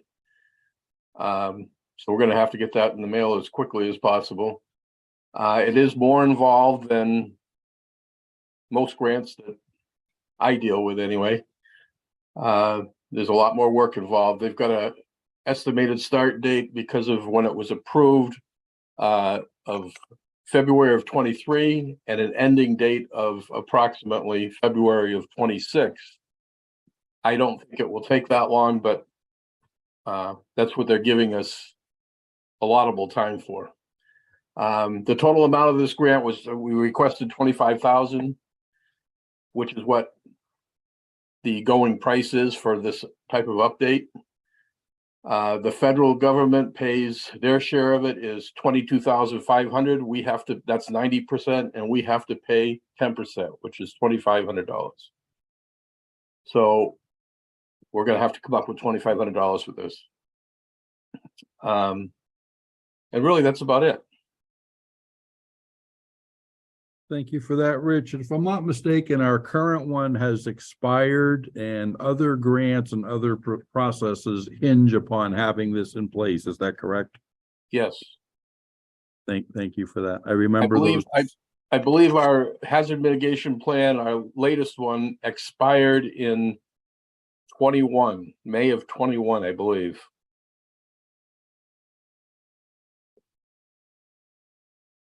Understood. Thank you for that. Mr. Chairman, I move to approve the FEMA Grant Hazard Mitigation Plan Update Project as presented and for the chair to sign. Second. Thank you for that. We have a motion on the floor duly made and seconded. Any further discussions? Do have a question for the town administrator on this, the matching portion of this. And that's to meet the requirements of 2 CFR Part 200. Is that something we have ready that we can absorb that $2,500? From your draft warrant, there was a little bit of we were able to lower the number that we need for the insurance and benefits, so we'll be able to make the 2,500 work for the grant. Yeah, I just wanted to make sure I was not digging us into a fiscal hole. But you will approve the That's not a final fiscal warrant at your hole April to 12th get 10 meeting. So, grand. but you will see that Oh. on there. And to Julie's comment here on the side, yeah, it's good money spent based on what Absolutely. we're getting back in return and all the other pieces of this unlocked as No-brainer. we go. And It is a Holly no-brainer. should have all the documents for you to sign, Mr. Chair. Okay, thank you for that. Any further discussions, team? Hearing none, let's bring this one to a vote. Mr. Bennett, Yes. Ms. Griffiths. Yes. Ms. Richard, Yes. and I vote yes as well. Mike. Yes. There's my Wow, phone call. I let's keep see- skipping him. Let's see what happens next vote. He's heard too much from me tonight.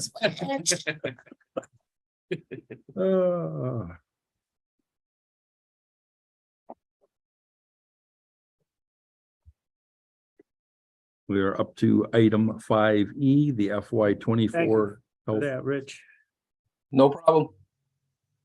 Great job. 22 grand for 2,500 bucks. That's pretty good investment. Yeah, that's a good deal. 5, yeah. Yeah. We got you. $2,000, not even a $2,000 budget he has. That's why we pay the big bucks. That's right. He always finds and sniffs these out and brings us back far more than his Been doing budget. that for, since he's been here.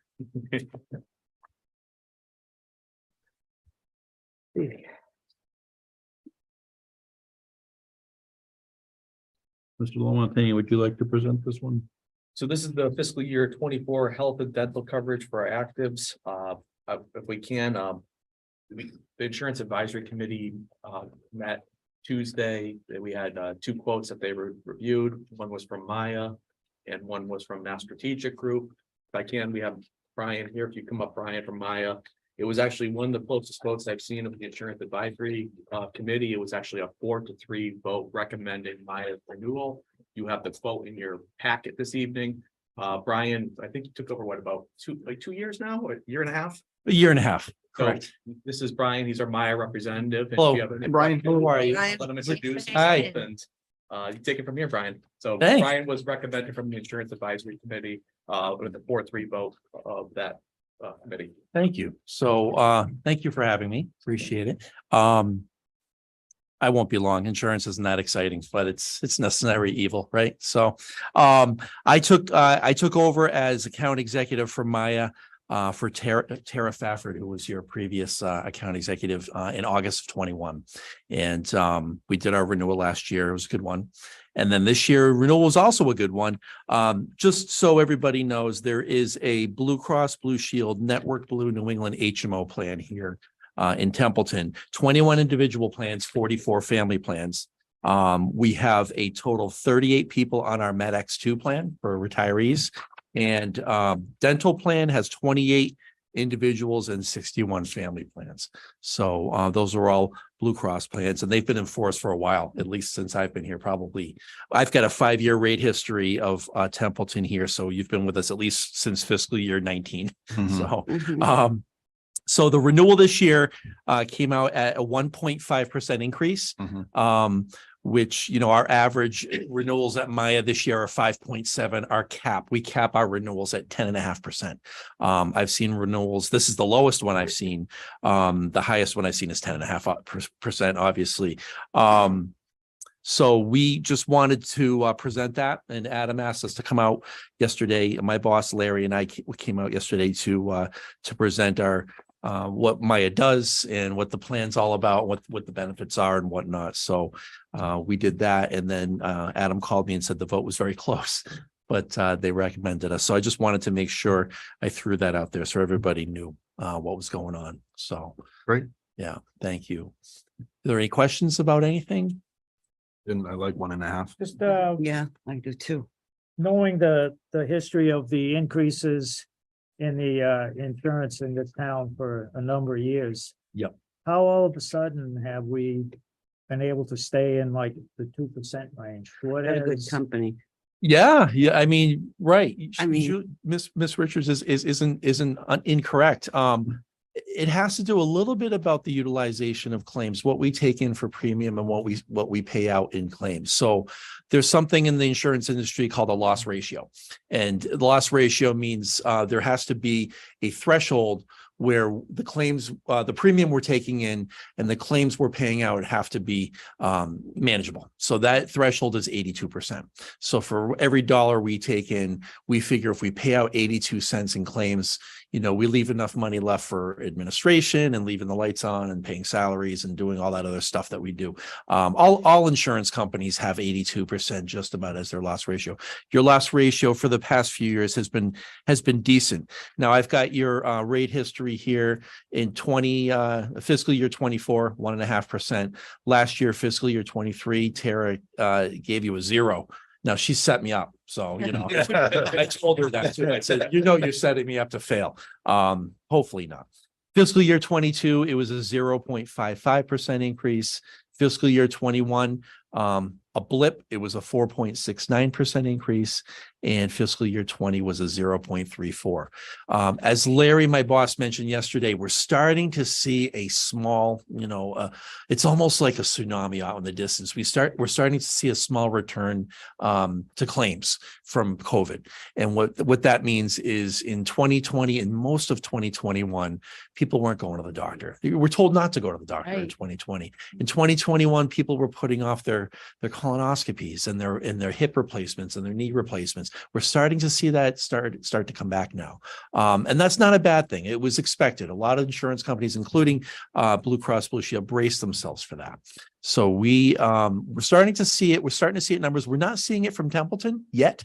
I don't know if that means that, you know, people are going to start running to the doctor. It's okay to do that because the premium we're taking in is offsetting, obviously at a 1%, 1.5% increase, it's offsetting the claims that we're paying out.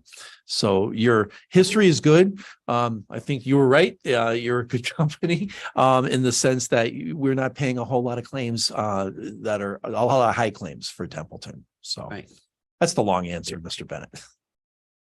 thank you. You're welcome. Thank you.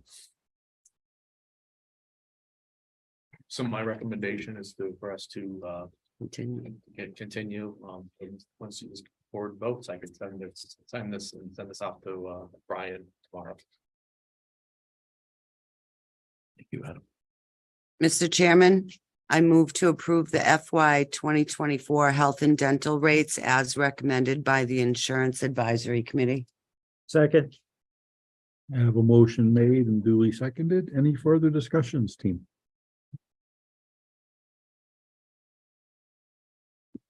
Second call, any further discussions?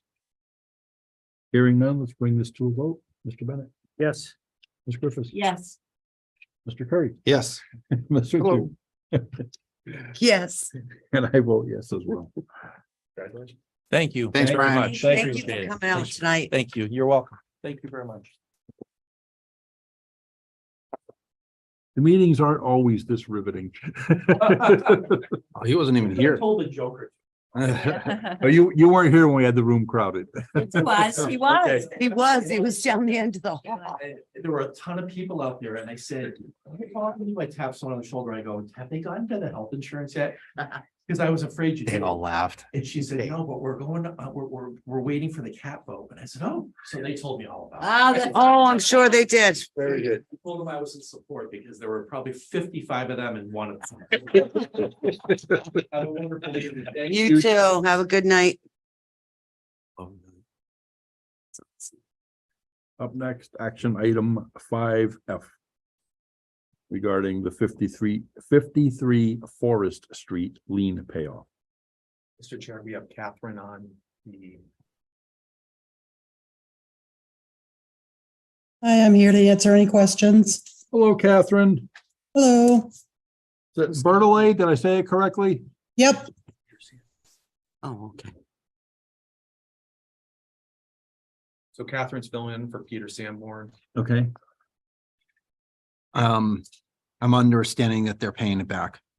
That's correct. Okay. Have we received the $7,200? Yeah. My understanding, the closing was on the 17th, Oh, that's right. Was, was on the 17th. March 17th. Mhm. so the check would have had to be written at that closing. Correct. Might be mailed. We're taking on faith, Or to vote to subject to it. subject to Yeah, I vote subject. receiving. Subject to receiving it. Yep. It's typically what we do. You just wait until you get the check and then you can issue the release. That makes the most sense.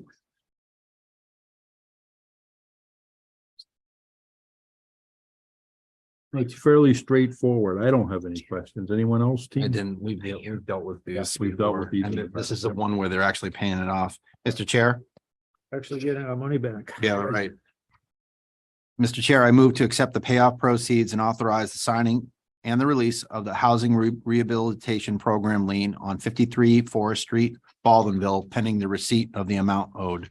Second, Motion duly made and seconded. Any further discussions? Jeff, I did note your comment. They're paying this one back. Second call, any further discussions? Hearing none, we'll bring this one to a vote. Mr. Bennett, Yes. Griffiths. Yes. Ms. Richard. yes. Mr. Curry. Yes. I vote yes as well. Thanks, Catherine. Thank you Thank very much. you. Thanks, Catherine.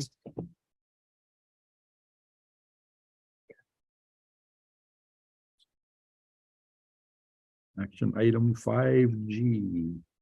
Donation for the senior center. You just keep rolling in. Mhm. They do.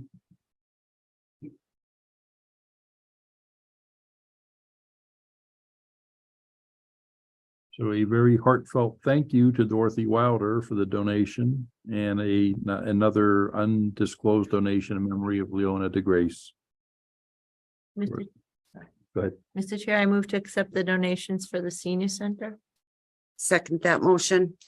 Motion duly made and seconded. Any discussions, team? Yeah, there's been a few coming forward for Leona DeGrace, so I just looked her up and she passed peacefully surrounded by her family on December 29th, 2022.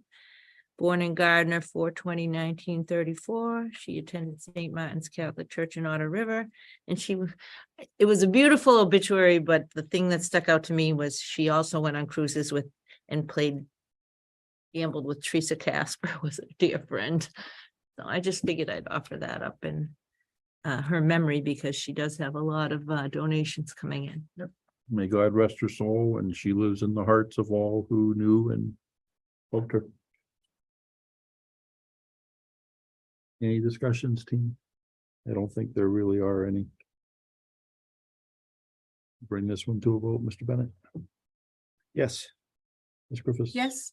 Ms. Richard. Yes. Mr. Curry. Yes. I vote yes as well.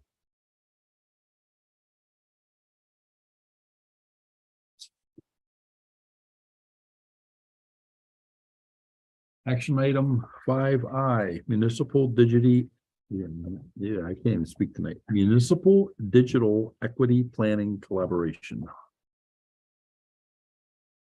Evening, folks. Hi. Steve. Hello, Steve. Thank you for making time for this. So we applied for digital equity planning through local regional planners. I think MRPC would probably handle us.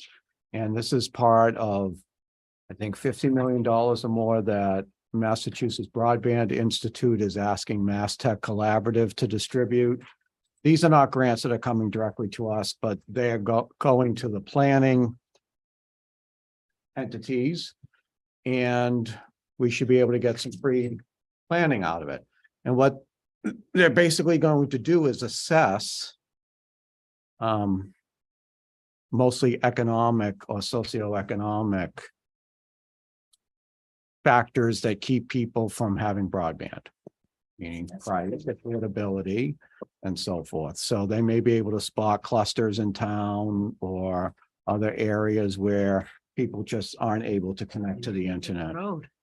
Yeah, this is not supposed to be for planning of infrastructure, but most people agree it's going to be hard to ignore if they see gaps. Okay. But they can at least then point us in the direction of grants, and there will also be digital equity grants available through digital equity partners. There's about 3 phases to this. Anyways, we were asked if we wanted to plan together with Royalston and Phillipston, as they both applied as well. This does not mean we would have shared systems or anything like that, but we may see some ways to work together or synergies. And I know in talking to the folks from Royalston and Phillipston, to kind of check out where they're at, they have senior populations who are not used to having technology and getting on the internet. Phillipston's still building out its cable system. Royalston is getting cable this year from Charter with fiber through MBI. Wow. So my position to MBI, it has been, hey, there's fiber optic to the east of us, Fitchburg and Leominster, and now there's all the towns to the west of us are getting fiber, and we're becoming technologically disadvantaged. Yeah. So that's a discussion for another time, but as I think Tim and you talked, let's keep our name in front of them and let's make sure they know of our needs and let's see what we can get out of it. So I had an original reservation with working with other towns. I thought, oh, I know they have infrastructure needs that are way beyond ours, and we're going to get trivialized in this. But I've been assured that that's not going to happen. And if we don't like the process, we can get out. So I'm in favor of doing regional planning with them. And I already think we may be able to help them with digital literacy and helping people get on cable and so forth, and maybe even televising any meetings. And, you know, the gentleman in Royalston said, but nobody even has YouTube. They can't get it. So they might put a TV in town hall and stream our meeting there for people if we do something like that. So I think it would be good to work with them on it. And I believe I just need your blessing to work regionally. So the board would have to authorize Mr. Castle to work with the other towns. Because that's within the board's authority. And anything with getting involved with another community, they need, the select board would have to authorize Steve to proceed. Is that what you're looking for, Steve? Yes. Would it be considered a partnership? Sure. Go ahead, Mike, if you got You're it, the sorry. director, correct? Mm-hmm. Mr. Chair, Mr. Rice. I would make a motion to authorize the TCTV director to collaborate with Phillipston and Royalston on a digital equity planning venture. Second. Motion duly made and seconded. Any further discussions, team? Mr. Chair, I would just reiterate what Steve said, to keep Templeton's name in front of the people with the power, money, authority, whatever, to make these things happen. Because fiber optic is, you know, the next thing, and we need to stay in that conversation and let them know. I mean, we have the ability, PCTV has the ability to do these things.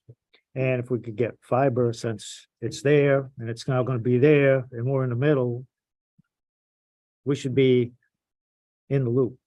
And whatever we can do to keep our name there and keep pushing to try to make this happen, it's just beneficial to the town. We may also get to know more about the cable system too, and if there are. Yes, yes, problems and opportunities too. I mean, I know most of our town is on last mile is copper. Wow. It's old cable, and they only run fiber between the hubs. And I know I'm on the last half mile, and at 3:30 every day when the kids come home, download speeds go way down and upload speeds go down. So I really want to try to get an assessment of that system as well and see if we have System to, saturations. see if we have to push our cable partners a little bit on that. You know, when you first threw this out, just what do you think about this? And I had come back with some other things. There are other opportunities available, and you and I had a very, I think, productive conversation on not only this, but some other things that are down the road. I may have opened your eyes to those, but if I can help connect those dots, absolutely. And if we can help connect the Fitchburg, Leominster and further west, that's even better. Yeah, I think we need to be next on us. Do you know the Royalston job that's being done with MBI money? That's from the Obama stimulus program. And 20 or 40 towns to the west of us are getting that. We're not eligible because we're covered by Comcast.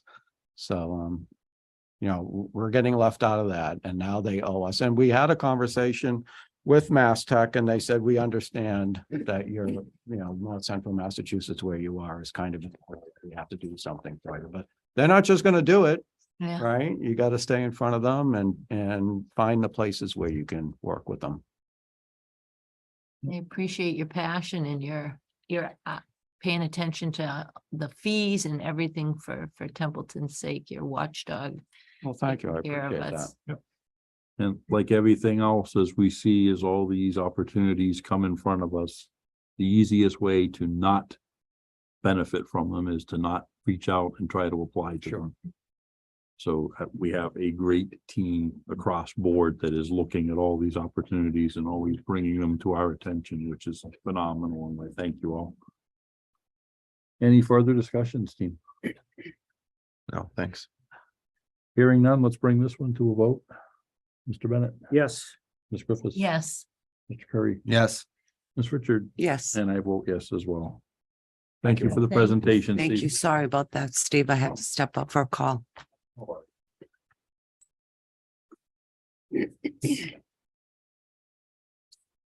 Up next, item 5J, I'm sorry. Yes.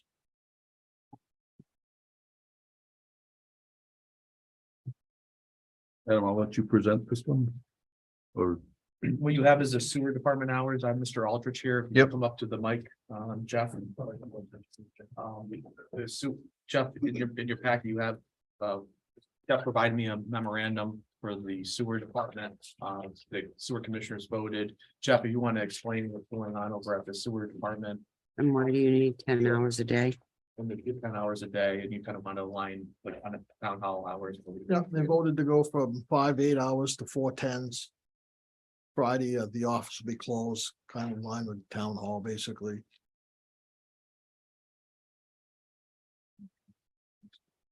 It's about the thick and thin of it. the only question I have is, what does the Friday foot traffic look like over in the office? Not very much. Not very much. It's just a general OG whiz kind of a question. There's not a lot of foot traffic being, bills get paid here now. Yep.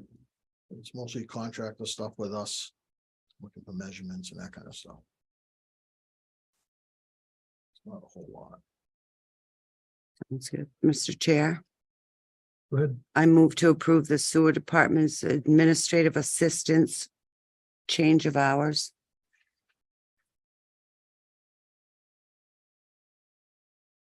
I have a motion on the floor. Do I have a second? Second. Motion duly made and seconded. Any further discussions, team? Second call, any discussions? What was the 40,000? I'm sorry. I just have a quick, It was the supplement, the 2023 budget, 40,000, is that? Jeff was just notifying me of the change of hours as well as the supplemental appropriation. That's a different one on your warrant. Okay. He was take care of two issues at once. with the Okay. memorandum. But we don't need a motion to include that. No, that'll be on April 12th meeting. Okay, thank you. This is just for the change of hours. in the Okay. memorandum. right. Mr. Chairman, Yes. just a quick question. Can you, for the public's sake, let us know what are the hours going to be Monday through Thursday at the sewer department? 6 to 4. To work for 4 10s. Okay, great. Thank you. Six.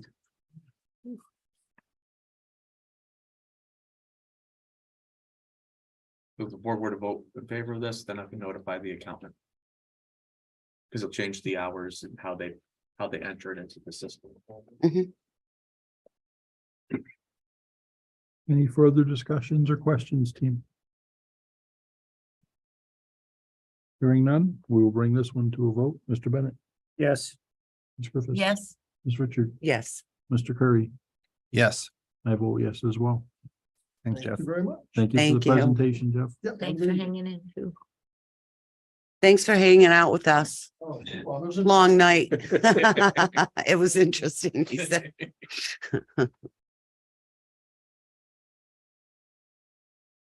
Moving right along, action item 5L. Approval of the annual town election warrant. Okay. We missed the Sorry, budget. did I miss one? I apologize. Okay. Back up, action item 5K. Skip the beat. I'm sure it did. Yeah, we reserve the right to move these around. That is true. Got you on that one. We're just keeping the town administrator on his toes.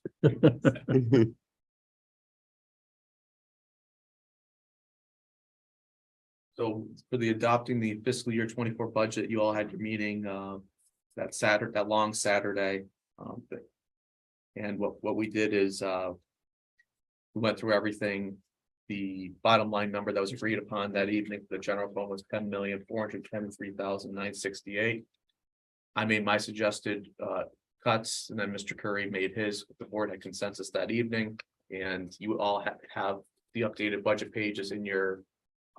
They didn't get into your packet because the packet was produced Thursday, but they're all in your box and they're all uploaded online. But these are the final numbers with Mr. Curry's and my adjustments. But the bottom line number was always at 10,423 with 968. Yep. Thank you for that. We just need a motion to approve the general fund at that circled number on that page right there. Mhm.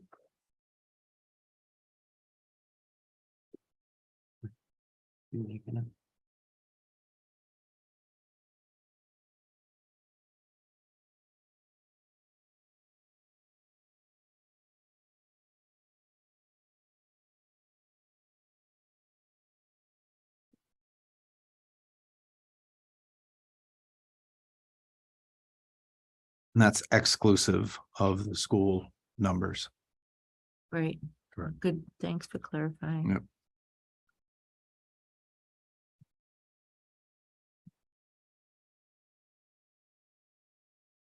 This is the town's annual budget. yes. Yep.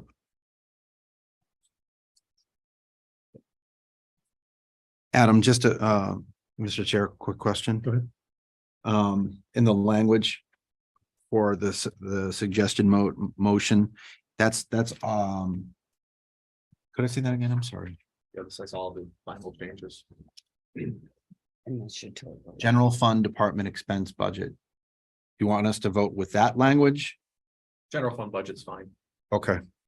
I would prefer to Or you could have have that, expense, either. because the budget is inclusive of everything, and that's. You could have that. Okay, so I move to adopt the FY 24 general fund expense budget as presented. Second.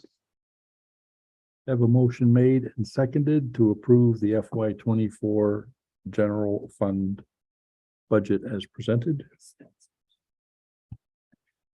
And I'll have Polly enter this into the record that was presented. Thank you. Polly. Any further discussions, team? Minutes. Second call, any further discussions? Hearing none to the vote, please. Mr. Bennett, No. Ms. Griffiths, Yes. Mr. Curry, Yes. Ms. Richard, Yes. I vote yes as well. Let the record show one dissenting vote, 4 in favor.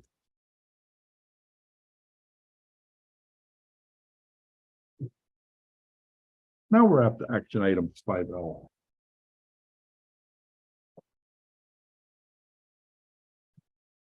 This is your annual town election warrant. If I used to seeing this, Yep. Mr. Chairman, I move to approve the annual town election warrant as presented. Second. Motion duly made and seconded. Team, any discussions? Second call, any discussions? Hearing none to the vote. Mr. Bennett, Yes. Ms. Griffiths. Yes. Ms. Richard, Yes. Mr. Curry. Yes. I vote yes as well.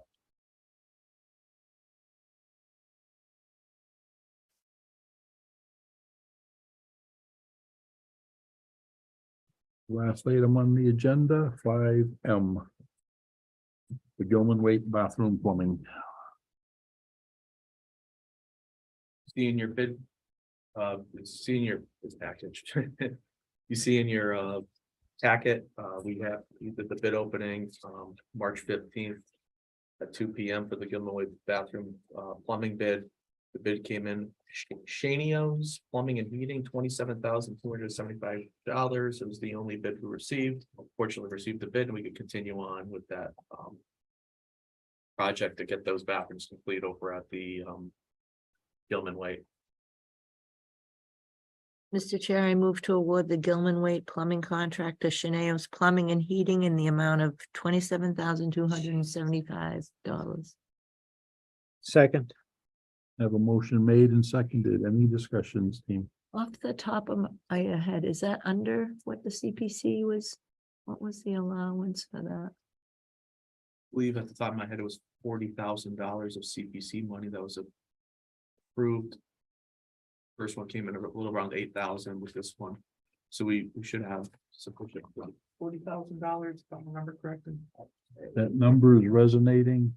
I don't have it right in front of me though. But I did go through all of them with Bob and I remember there's enough there to make it work, finish the project.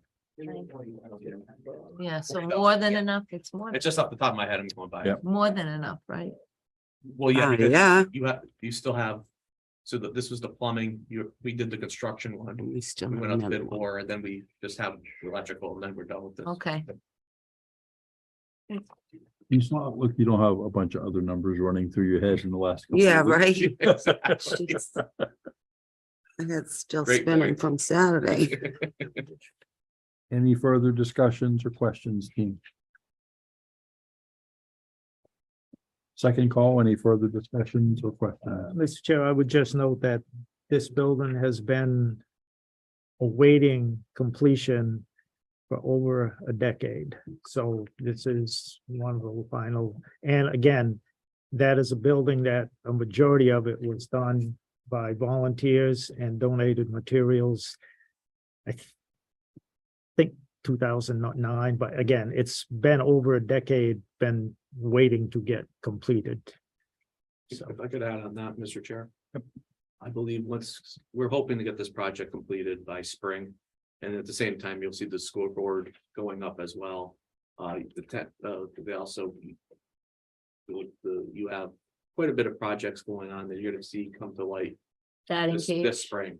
And because a lot of people don't see the work that goes on, putting the bid packages out, the contracts getting signed and the like. So, stay tuned. Gilman-Waite, I think is be something we could all be proud of.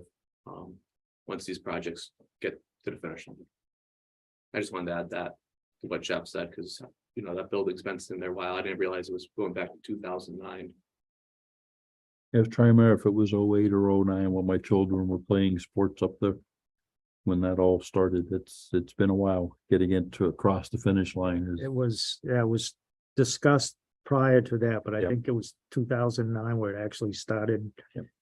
Going forward, and volunteers and donated materials and stuff, which a lot of that field up there, Gilman-Waite was.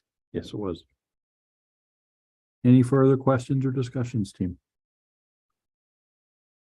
Hearing none, let's bring this one to a vote. Mr. Bennett, Yes. Ms. Griffiths. Yes. Ms. Richard, Yes. Mr. Curry. Yes. I vote yes as well.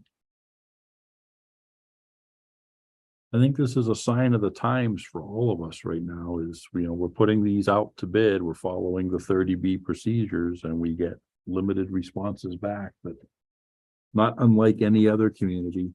It's the work is out there and the skilled trades are just flat out with what they're doing and trying to work things in, schedule things in becomes part of the challenge. Absolutely. Not to mention any supply chain issues. Good grief, we know those loom around the corner and nothing we can control. Very well said. Brings us up to board member and administrator comments and reports. Jeff, would you like to lead us off? I will. First of all, on the agenda tonight is the election warrant. That brings up not only positions available, opened up, needing people to run. If hopefully enough people took out the papers to cover those positions. It's our form of government. It needs to happen. Past years, we've had a number of the seats, nobody just simply runs. That doesn't do the town any good. It's, we need people to volunteer to take out papers and run for election. That said, along with the town meeting, again, registered voters, the town needs people to show up. A lot of people question things and complain, and they blame 99% of the stuff on the Board of Selectmen, when in actuality, many of the things put in place are a result of town meeting vote. Most of the time, the Board of Selectmen just puts things in front of town meeting. Town meeting picks the day of the town meeting.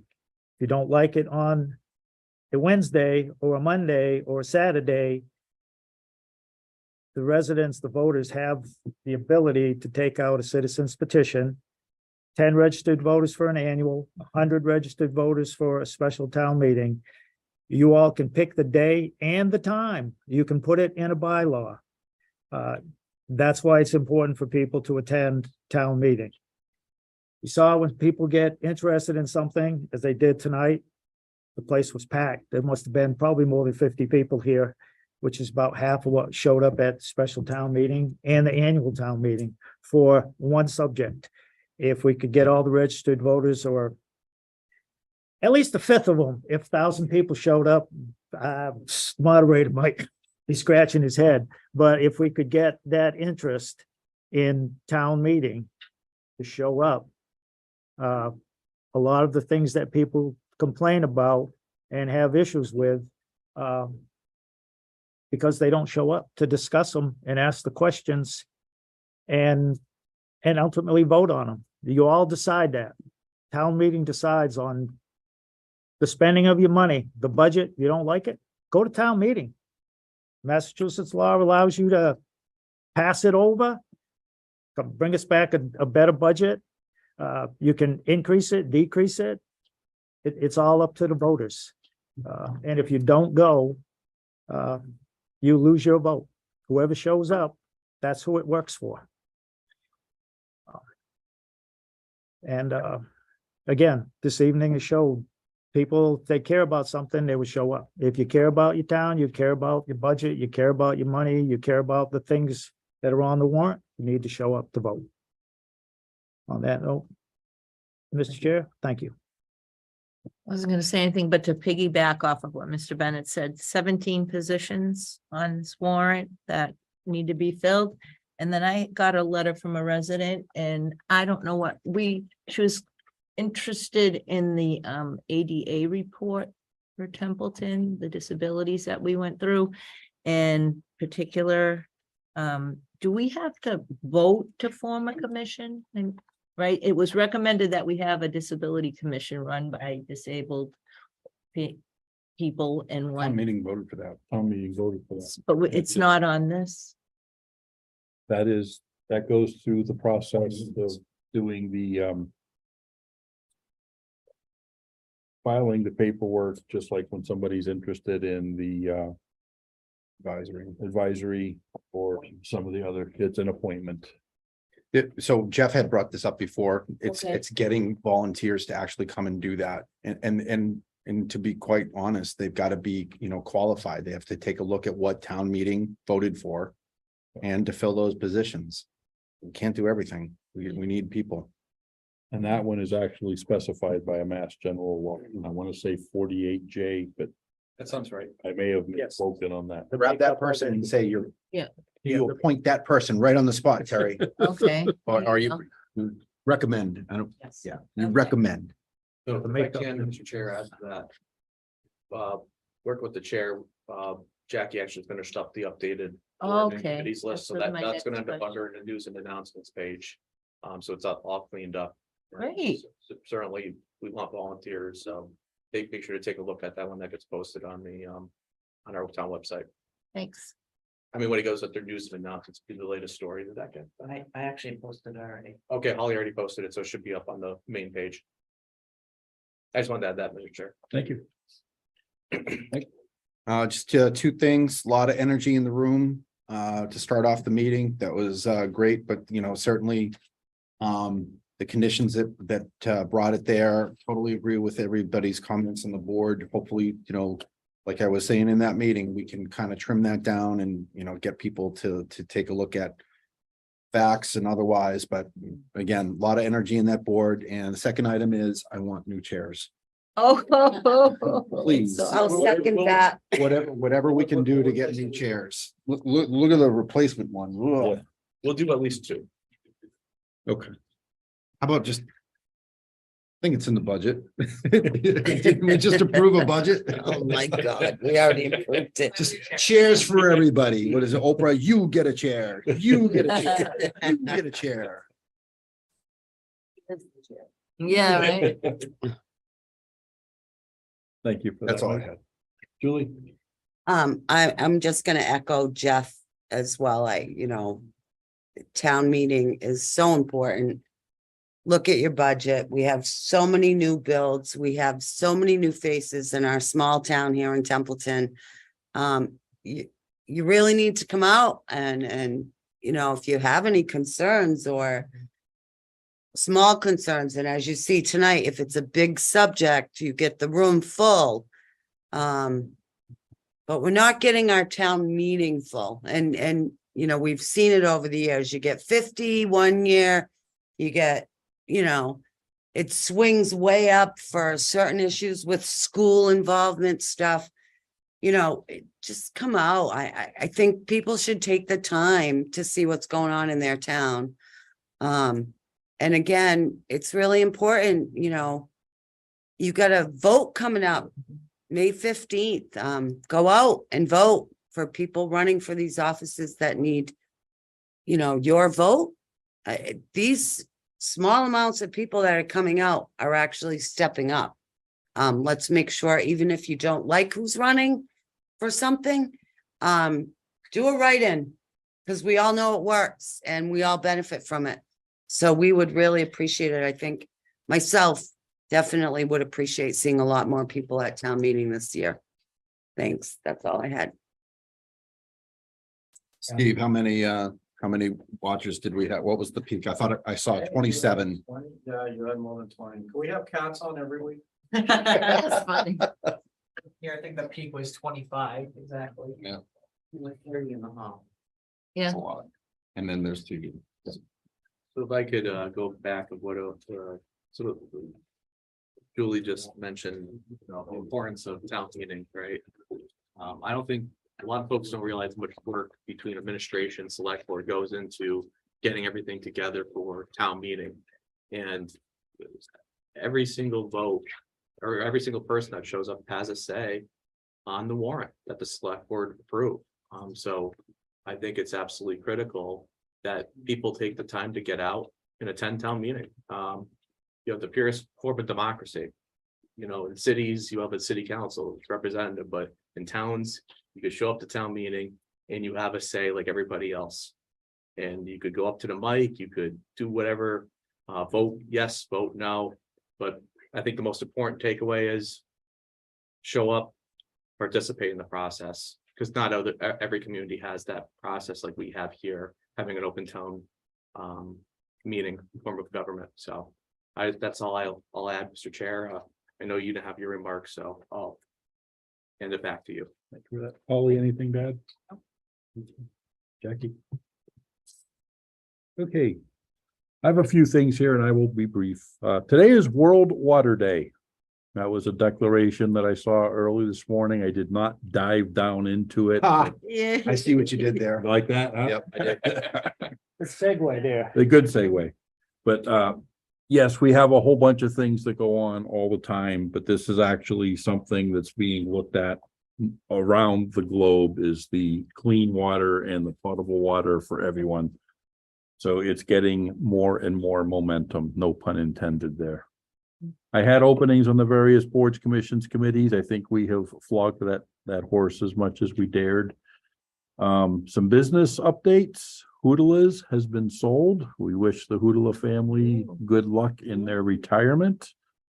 There was another misquote in the Gardner News. I'm sorry, Gardner News, but you got it wrong. And a bunch of the social media feeds. They have, the parent company owns about 70 gas stations. They do not have 50,000 employees, but they service about 50,000 people. The math just didn't make sense. But again, as our earlier point is, just to reiterate, you can take something, misrepresent it, misspeak, but then everybody gets all upset and digs into it. But if you look a little deeper, there it is. I will take it on to get with Mr. Babineau for the question on the sign up on the Templeton Center Common. Plug for anybody still interested, nomination papers, last day to pull is this Thursday. They're due back into the town clerk's office Monday by close of business. The projects that are starting to pop up, we've talked about a few. We want to get a couple drug across the finish line. And I noticed today when I was going across town for some other business, going out the Baldwinville Road, the new development across from Aiken Automotive, there was a lot of activity and some concrete trucks pouring some of the pads and the foundations. So as the weather gets nicer, we're going to start seeing more and more and more of this. And not to be the Debbie Downer, but looking ahead, Friday, Saturday, and possibly Sunday, we do have some other inclement weather that's kind of taking a look at us, but the forecasters aren't really coming to a consensus on how to call it. And just a real quick note on the town meeting, I can recall the mid-2000s when we had overflow into the gymnasium and the cafeteria at the middle school complex. I would love to see that again. In recent history, the voters attending are carrying on average the weight of 45 to 49 other individuals in town. That is a big burden on those who chose to show up. You know, Bill Galvin on the State Secretary of State's website is a big proponent. One vote, one person, that's huge. You can register to vote online. You can register to vote when you update your driver's license. I know we have people moving into town, that the process is very, very easy. And you can still do it the old fashioned way. Come to town hall and talk to the town clerk. That works as well. So yeah, I hope to see a massive turnout at our town meeting and at our town election, because this is how we get things to happen here in the community. And that's all I have. And I thank the team for all the work, especially the effort as we supported and discussed and went through all the budget process. That is probably our biggest task of the year, and probably the one we devote the most time to, follow second close with the town meeting warrant. A lot of behind the scenes work. I appreciate all of it, and I'm proud to lead this team. Yep. Next meeting, April 12th. That will be where you have the final warrant. Yep. That said, I would entertain a motion to adjourn. So moved. Second. Motion to adjourn is always in order. We will bring this straight to a vote. Mr. Bennett? Yes. Ms. Griffith? Yes. Ms. Richard? Yes. Mr. Curry? Yes. I vote yes as well.